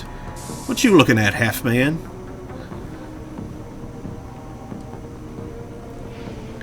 I hear you have a pass card. You hear right. I got a few. I sell them at a discount. Charlie charges 50 new yen for them, but I can get you 3 for 100. I was thinking 75. And I was thinking slot off. Yeah, fine. Pay 100.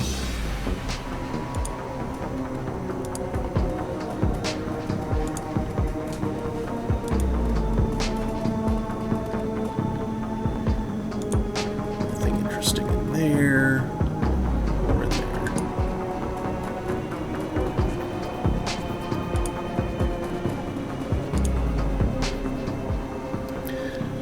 Charlie's an orc with an expression of boredom and one milky eye. He drones through his standard patter.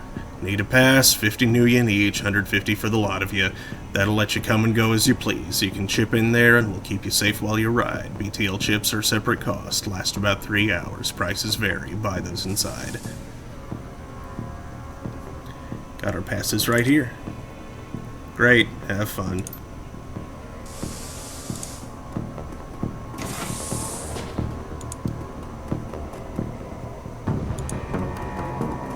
Keep on moving across the bridge.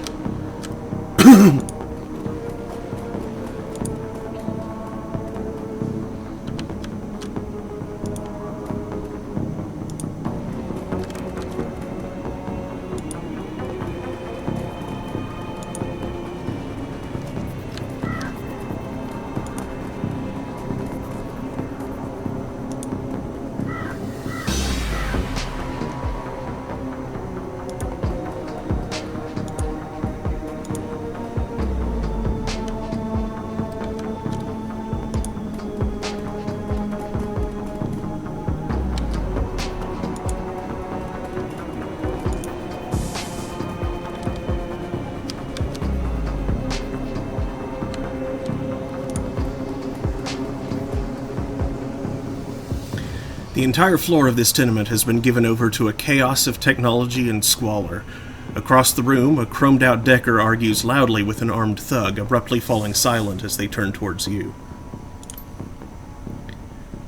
The shotgun-wielding thug squeaks in panic. "It's the crew that took out Stevie J's place!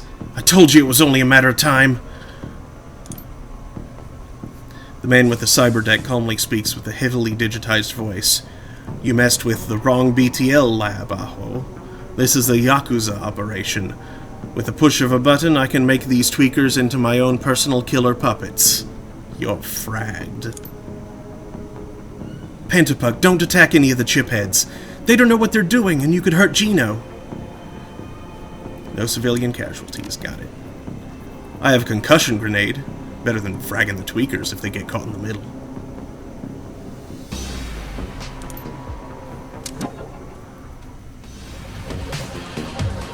"Dance for me."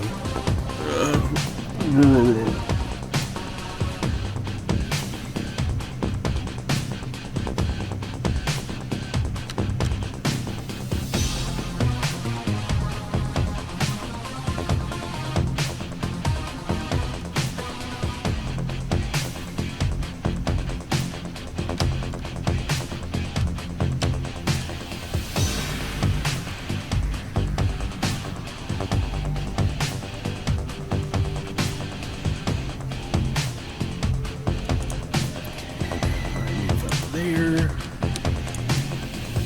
Turn on my drone.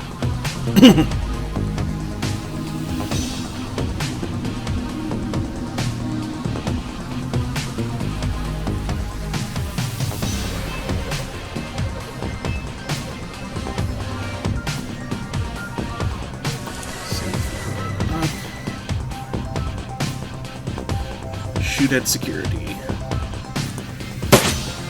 Missed. I had a 94% chance of success on that.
conch.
Better than life database management system.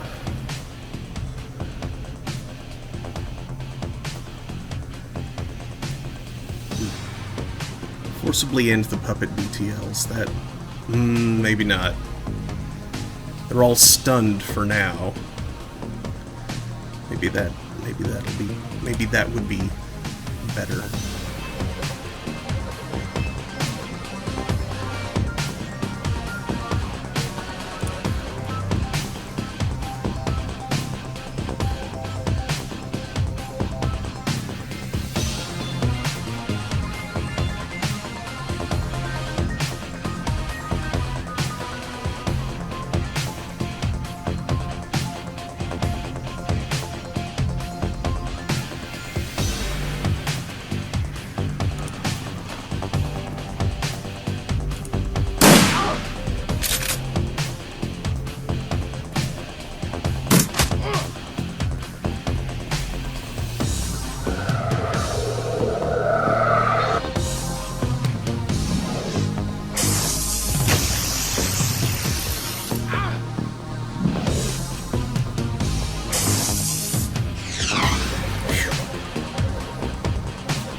Oh no. Is that dead? Yeah, I died. Dang it. Okay, restart level.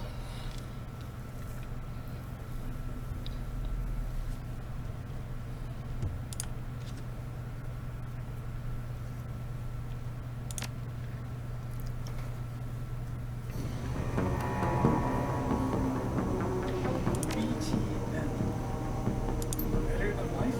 Yep. Don't know how I guessed that because I'm not familiar with Shadowrun. Know a few things, but that was just a guess based on the context of the chapter. Yep.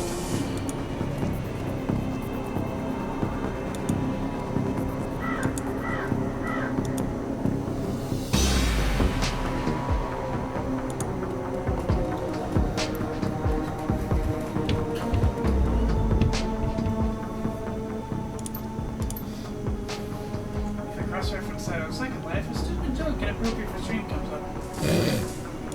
Oh, and you know which one, I see. That was immediate. Wait, what? Oh, your response indicated that you knew exactly what I was talking about. No, just I have a vague inkling, but it's pretty vague. It's called a Jason. Oh, that. There you go. That'd be a stupid chip. Uh-huh.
there. And I need to go record my life again. Sorry. 420 pooping. I'll leave you with another ad to ignore.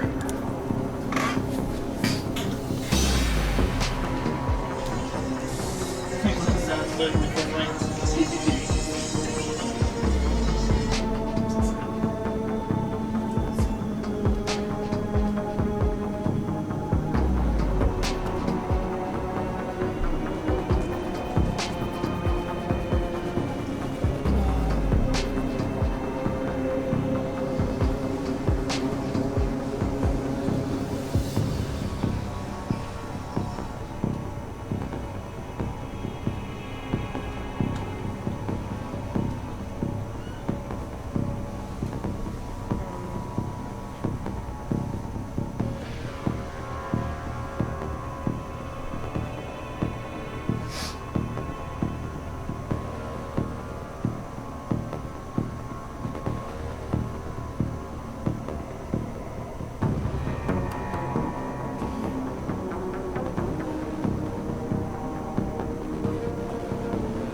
turn.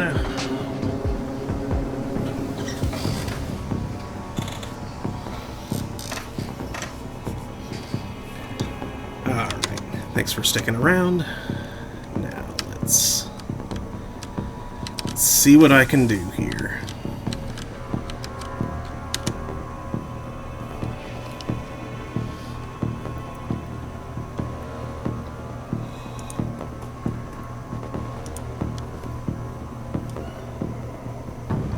Now, why do we all have to roll in there at once?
Yep. They recognize us.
Nice. Laid him out in one round.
robot's pretty accurate.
Realize that guy was back there.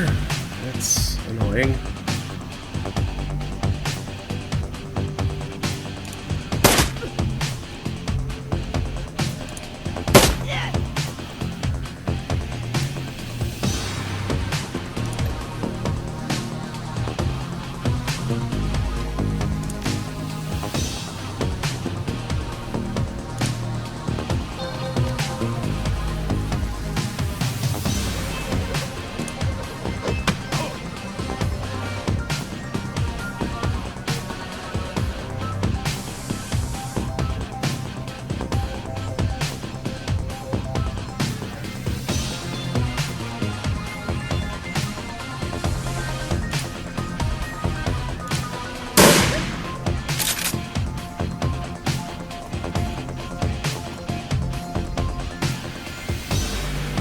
Ooh, sucks to be me right now. Oof. And down I go.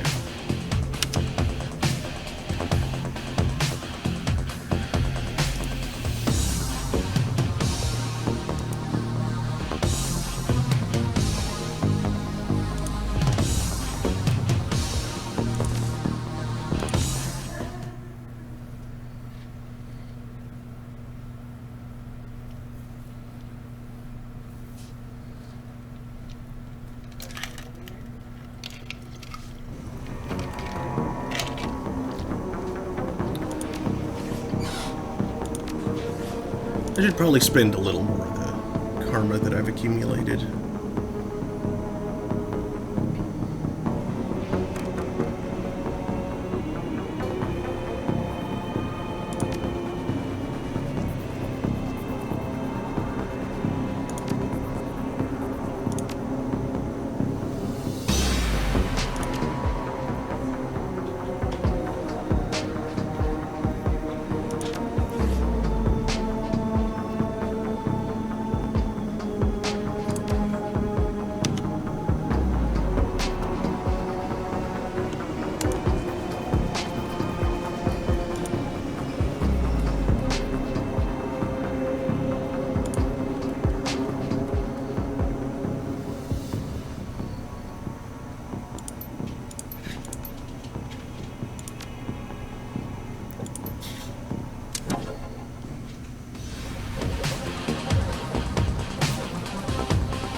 those are not the kind of grenade that I wanted.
What?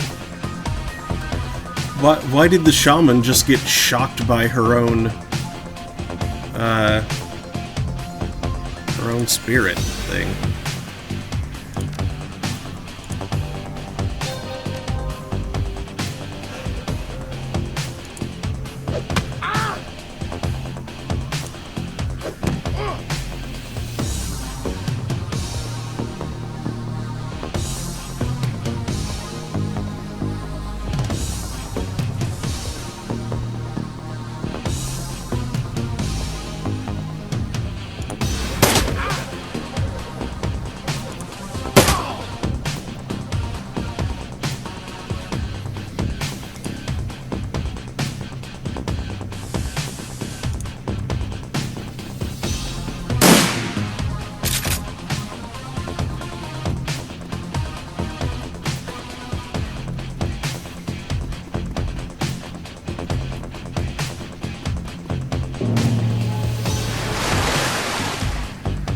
Oh, jeez.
You eject the BTL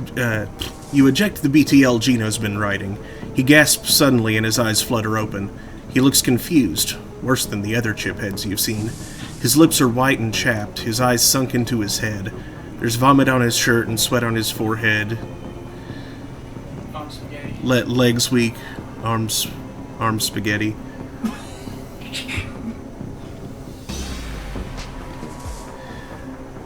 When he speaks, his words are slurred. He's burnt.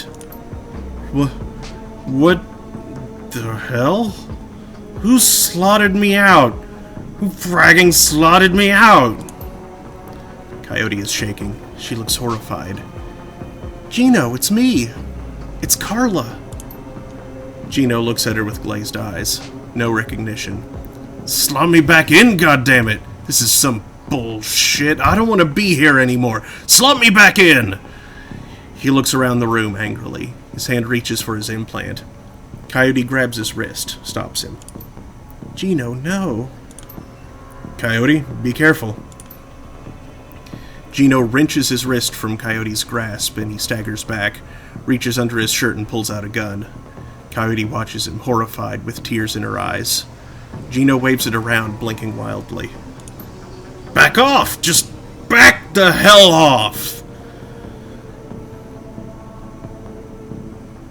Take it easy, Gino. We're backing off. He presses his hands to the sides of his head, his fingers still on the trigger, squints. What the hell is wrong with you people? We're trying to help you. This is the way you help me? Look at this place! Look at me! He looks around at the squalor of the room, then glimpses his own reflection in the machinery. Oh God, look at me.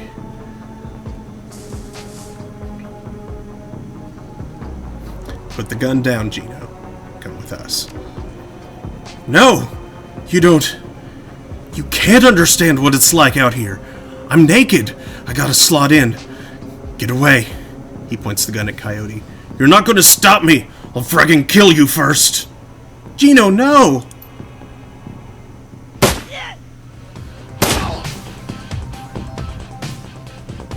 I'm sorry, Carla. I'm so sorry. Coyote looks to you, tears in her eyes. He was beyond help, Coyote. I'm sorry, but he's at rest now. I'm not stopping. Not now, not ever. She looks back at Paco, back at you, the Angel of Death.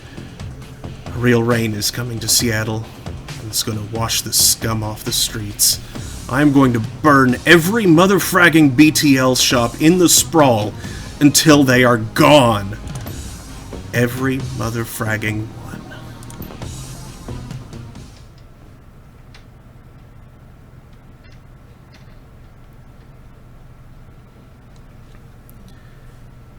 Looking for trouble. Shannon's plan is the best lead you've got to find out more about the Ripper, but getting back into the warehouse is going to require some support, in case the dreck hits the fan. The Seamstresses Union will have exactly what you need, a fixer. Finding this necessary middleman and deal broker is key to most plans involving Shadowrunners. A good fixer is worth the new-yen. It's their job to have the contacts and know who's good at what. They'll pull together the team you need. Magical support, skilled street samurai for muscle, or a Nova Hot Decker for matrix work. Running the Shadows is a life and death gamble. It pays to hire the best Shadowrunners you can.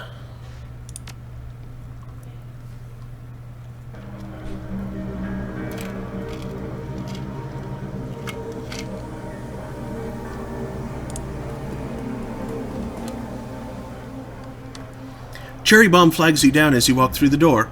Hey, Pantapuck, there's a woman looking for you, Jessica something. She's waiting for you by the stage, Bellevue type, wouldn't order anything. Won't touch anything. I think she's afraid of diseases or something.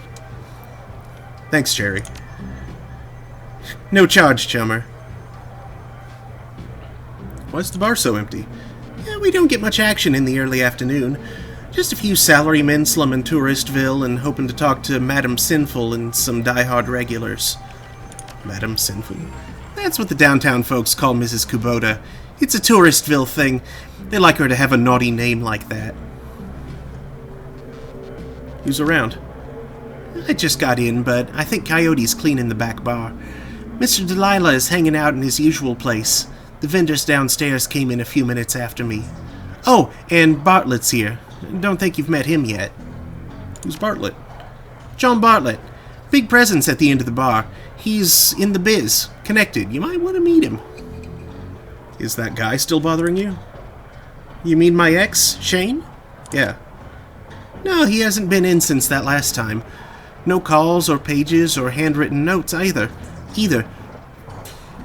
Weird. He was so persistent. I guess he finally got the message. Maybe he'll find someone at the Universal Brotherhood of his and settle down.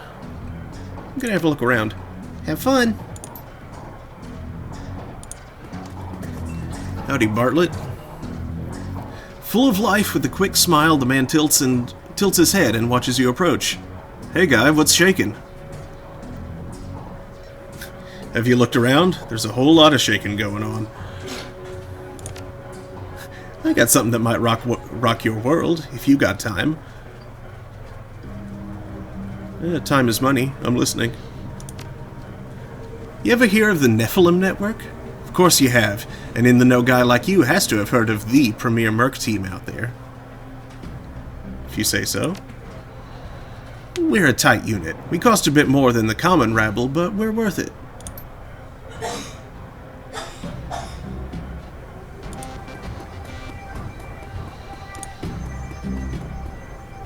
How about this? At a glance, you can tell that Sam's sister Jessica is from a different world. The opposite of Sam in almost every way. Her suit is tailored, her eyes are sharp, and her style exudes authority. Ms. Watts? Jessica Watts? She eyes you up and down warily. She does a good job of hiding it, but it is clear that she is well outside of her comfort zone. Yes, and you are?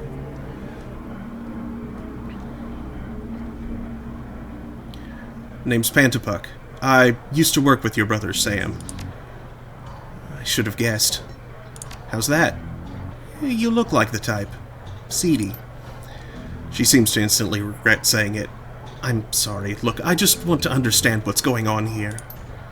A woman who called herself Coyote contacted me this morning to inform me that my brother was dead, and that I should come to this place and speak to someone about an investigation. I'm very sorry for your loss. Thank you.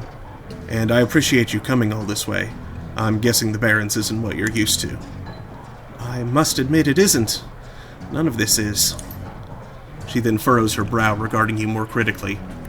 You're not with the police, are you? I'm getting that a lot lately, but no. By the look on her face, she is clearly struggling with this. I'll be honest, I would just as soon put this all behind me, and the fastest way to do that is through proper channels. Surely there's an official police investigation going on. Why not let the professionals handle this? Lone Star? Professional? Not the ones I've seen. But you must have better things to do than waste your time searching for whoever killed my low-life brother.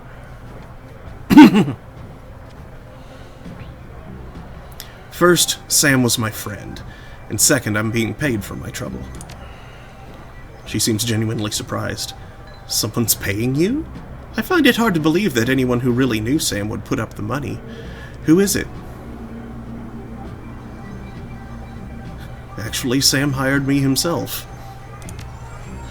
I don't understand. He set it all up before his death as a contingency.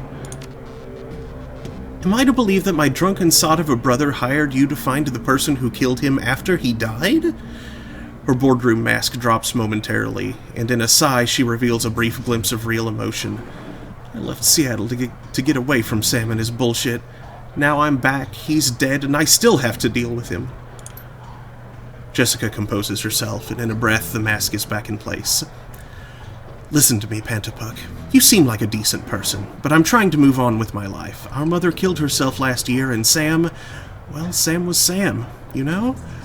I've worked so hard to put my family issues behind me. I don't want to see this drag on. I don't want to see this dragon. I would love nothing more than to give you closure, and quickly. I appreciate that, but I think I'd prefer to just let it be. No one else needs to get hurt. Bless you. Your brother had my back when I needed him. I can't walk away from this. Are we talking about the same man? My brother was worthless, Pantapuck. Worthless. He used people. He... Never mind. I can see that you are not going to let this go, and I respect that you are honoring my brother's memory in your own way, but I hope you can understand how emotional this is for me. Jessica's demeanor instantly changes from reluctant to helpful in the span of a single meditative breath. Maybe you can do things in a way that the police can't, and maybe I can help. What do you need from me? When was the last time you saw or spoke to Sam? It's been ages. I can't even remember. The bartender here recalls Sam complaining about arguments with his sister. There was a note on Sam's body. Sounded like an apology, an offer to meet up and bury the hatchet. It was signed Jessica. Nothing? Not even a phone call? A letter?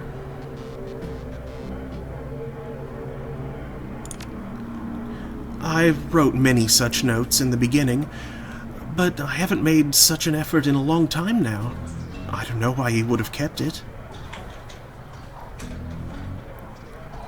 Did Sam have any enemies? Sam's biggest enemy was Sam. I don't know of any others. You would likely know better than me these days. Were you and your brother close? I think I've made my feelings about Sam pretty clear, don't you?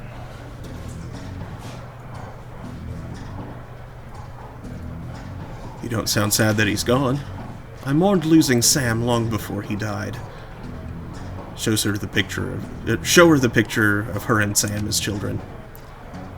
Jessica takes the photo from you guardedly, as if it might sting her, but that guard drops the moment she looks at it. Where did you find this?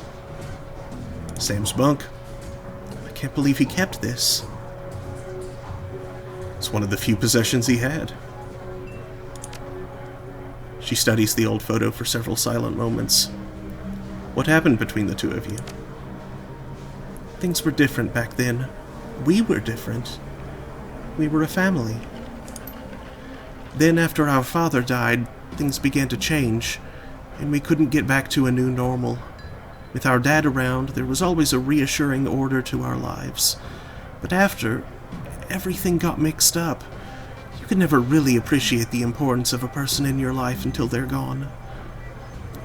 The remorse plays wet across her eyes, and it seems that she's not just talking about her father. Jessica then steels herself to tell the rest. Sam tried to be the man of the house. He truly did, but he couldn't handle it, and pretty soon he had spent every dime of our father's life insurance. Every dime. After that was gone, with Mom working 2-3 jobs, he spent all her money too. I couldn't stand the way he abused her trust. So finally, I just had to leave. She holds the photo forward, one part of her ready to relinquish it along with the past, and another looking to hold on to both. May I keep this? Sure, I got what I needed from it. No, please do. Thank you. Where were you on the night of Sam's murder? I will overlook the implied accusation and tell you that I was at a fundraiser all evening. A very crowded fundraiser.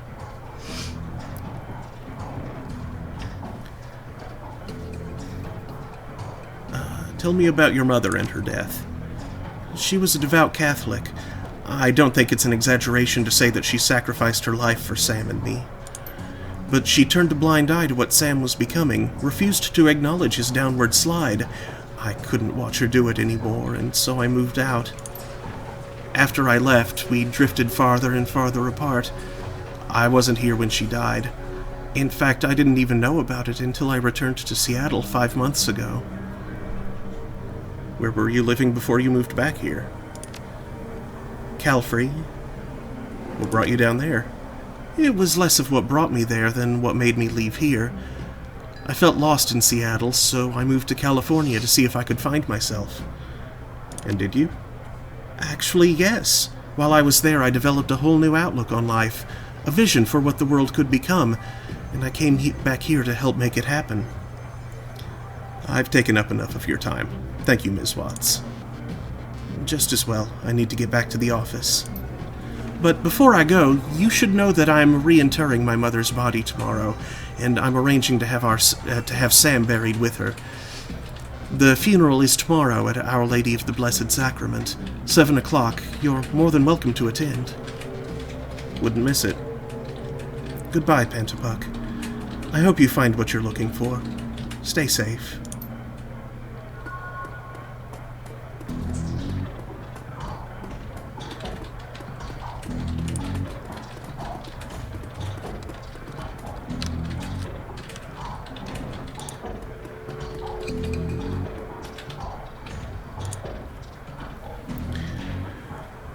Coyote is wiping down the back bar. She doesn't stop when you approach, keeps her eyes on her work. Hey. Hey, you okay? Yep, fine. Listen, Pantapuck, I don't want to talk about what happened with Gino, okay? What's done is done. Gino's dead, I'm alive, and that's all there is to it. It's the Barons, right? Nothing more to do or say. I'm gonna be looking for work. Your kind of work. So if something comes up, keep me in mind. I will. Okay, I gotta do this now. The afternoon checklist isn't gonna finish itself.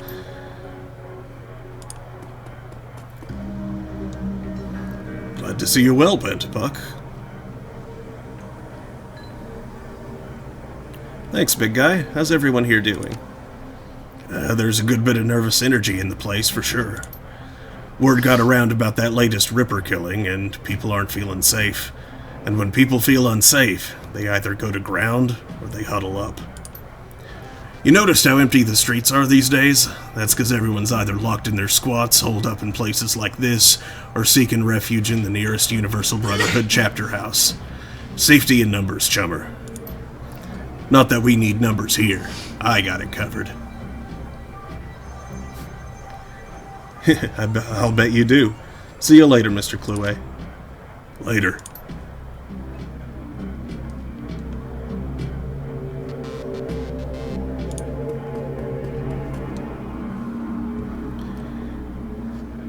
If you're talking to me, there's business to transact, am I right?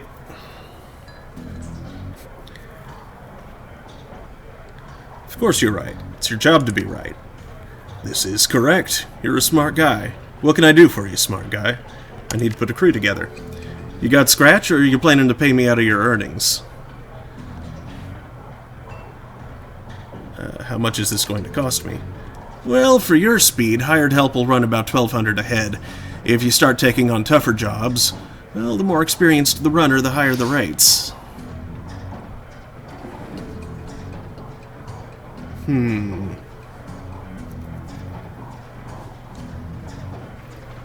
I'll pay a percentage of what I earn. Screw you, I don't speculate. In that case, I can pay the runners up front. Excellent. We agree on terms. I've got some runners on call if you've got any special requests. I've got some stuff to take care of first. Like checking how much money I have. Oh, I have quite a bit. Okay, cool.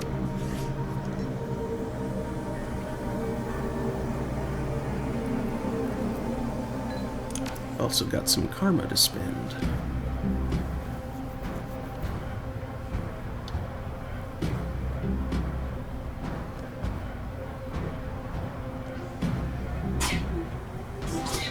Bless you. We need that hilarious stuff. You live in California. Yes.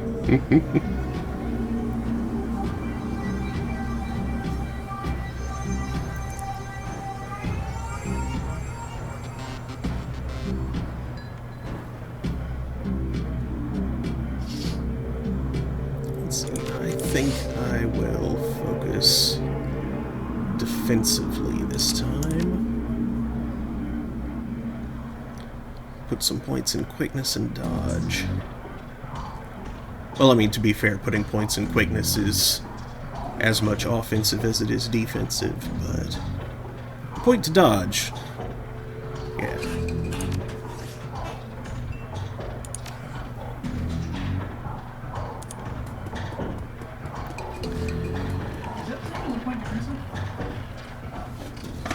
What?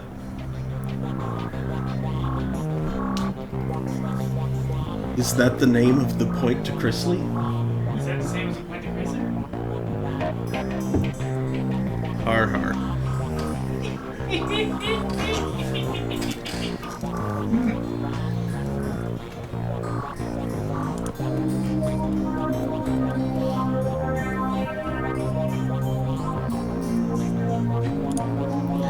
Dr. Castle!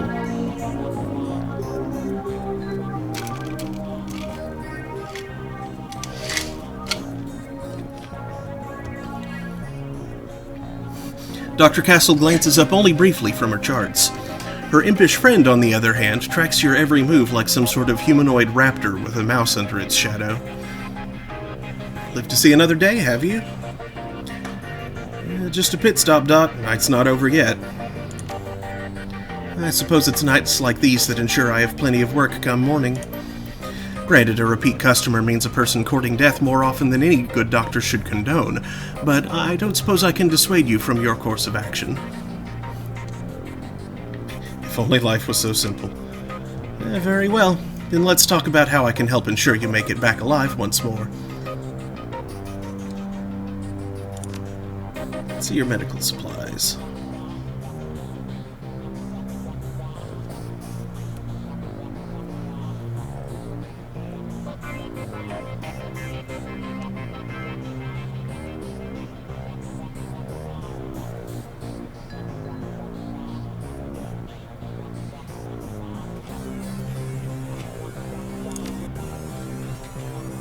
Let's buy a couple of med kits.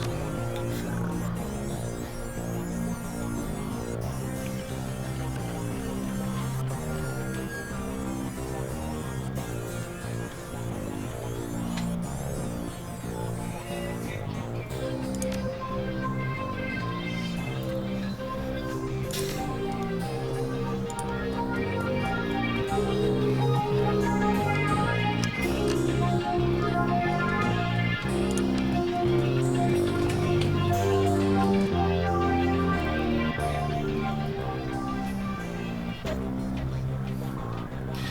The orc stands at attention and looks every bit like he's waiting for a commanding officer who he can crisply salute.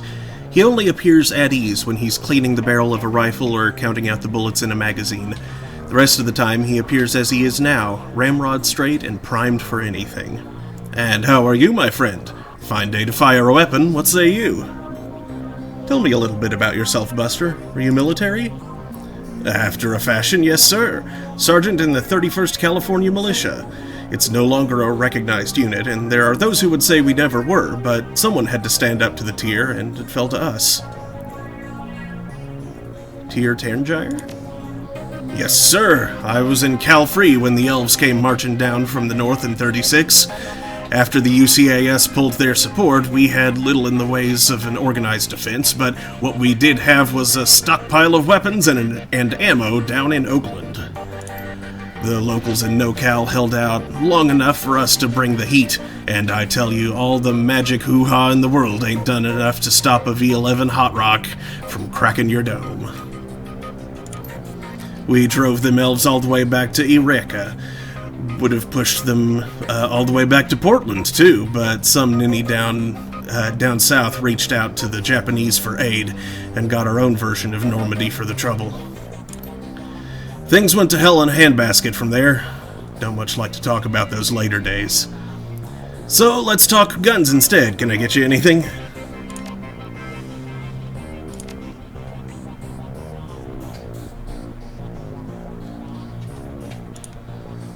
Oh, I can't get a second Doberman? Okay. Well, smoker then. Second beach.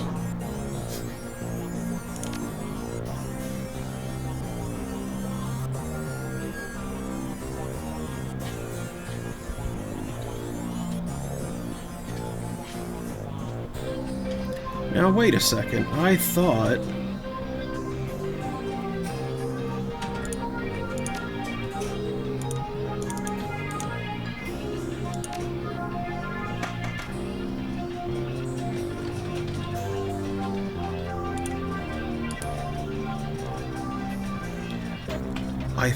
I had...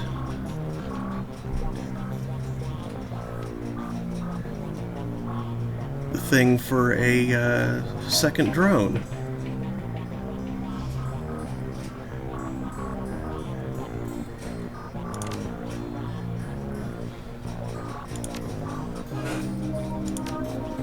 Oh, if I want a second drone, I have to give up my weapon. Interesting.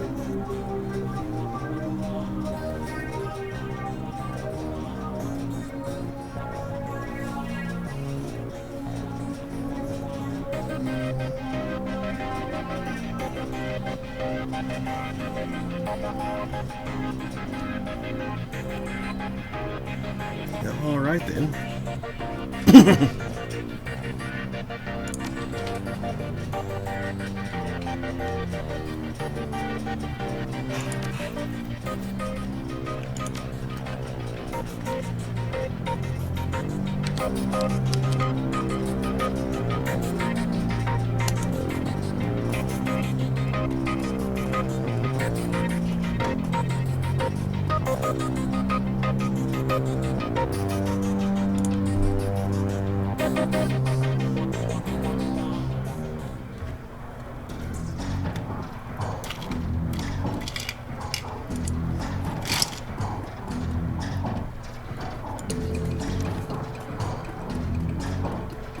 But this seems like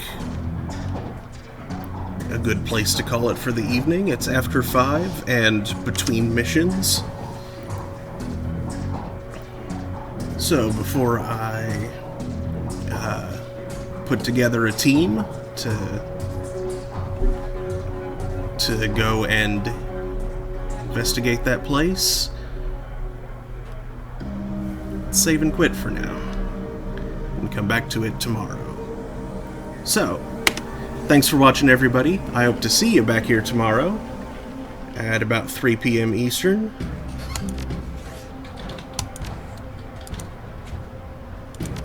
To continue Shadowrun Returns. And I'll be playing this every afternoon in the week.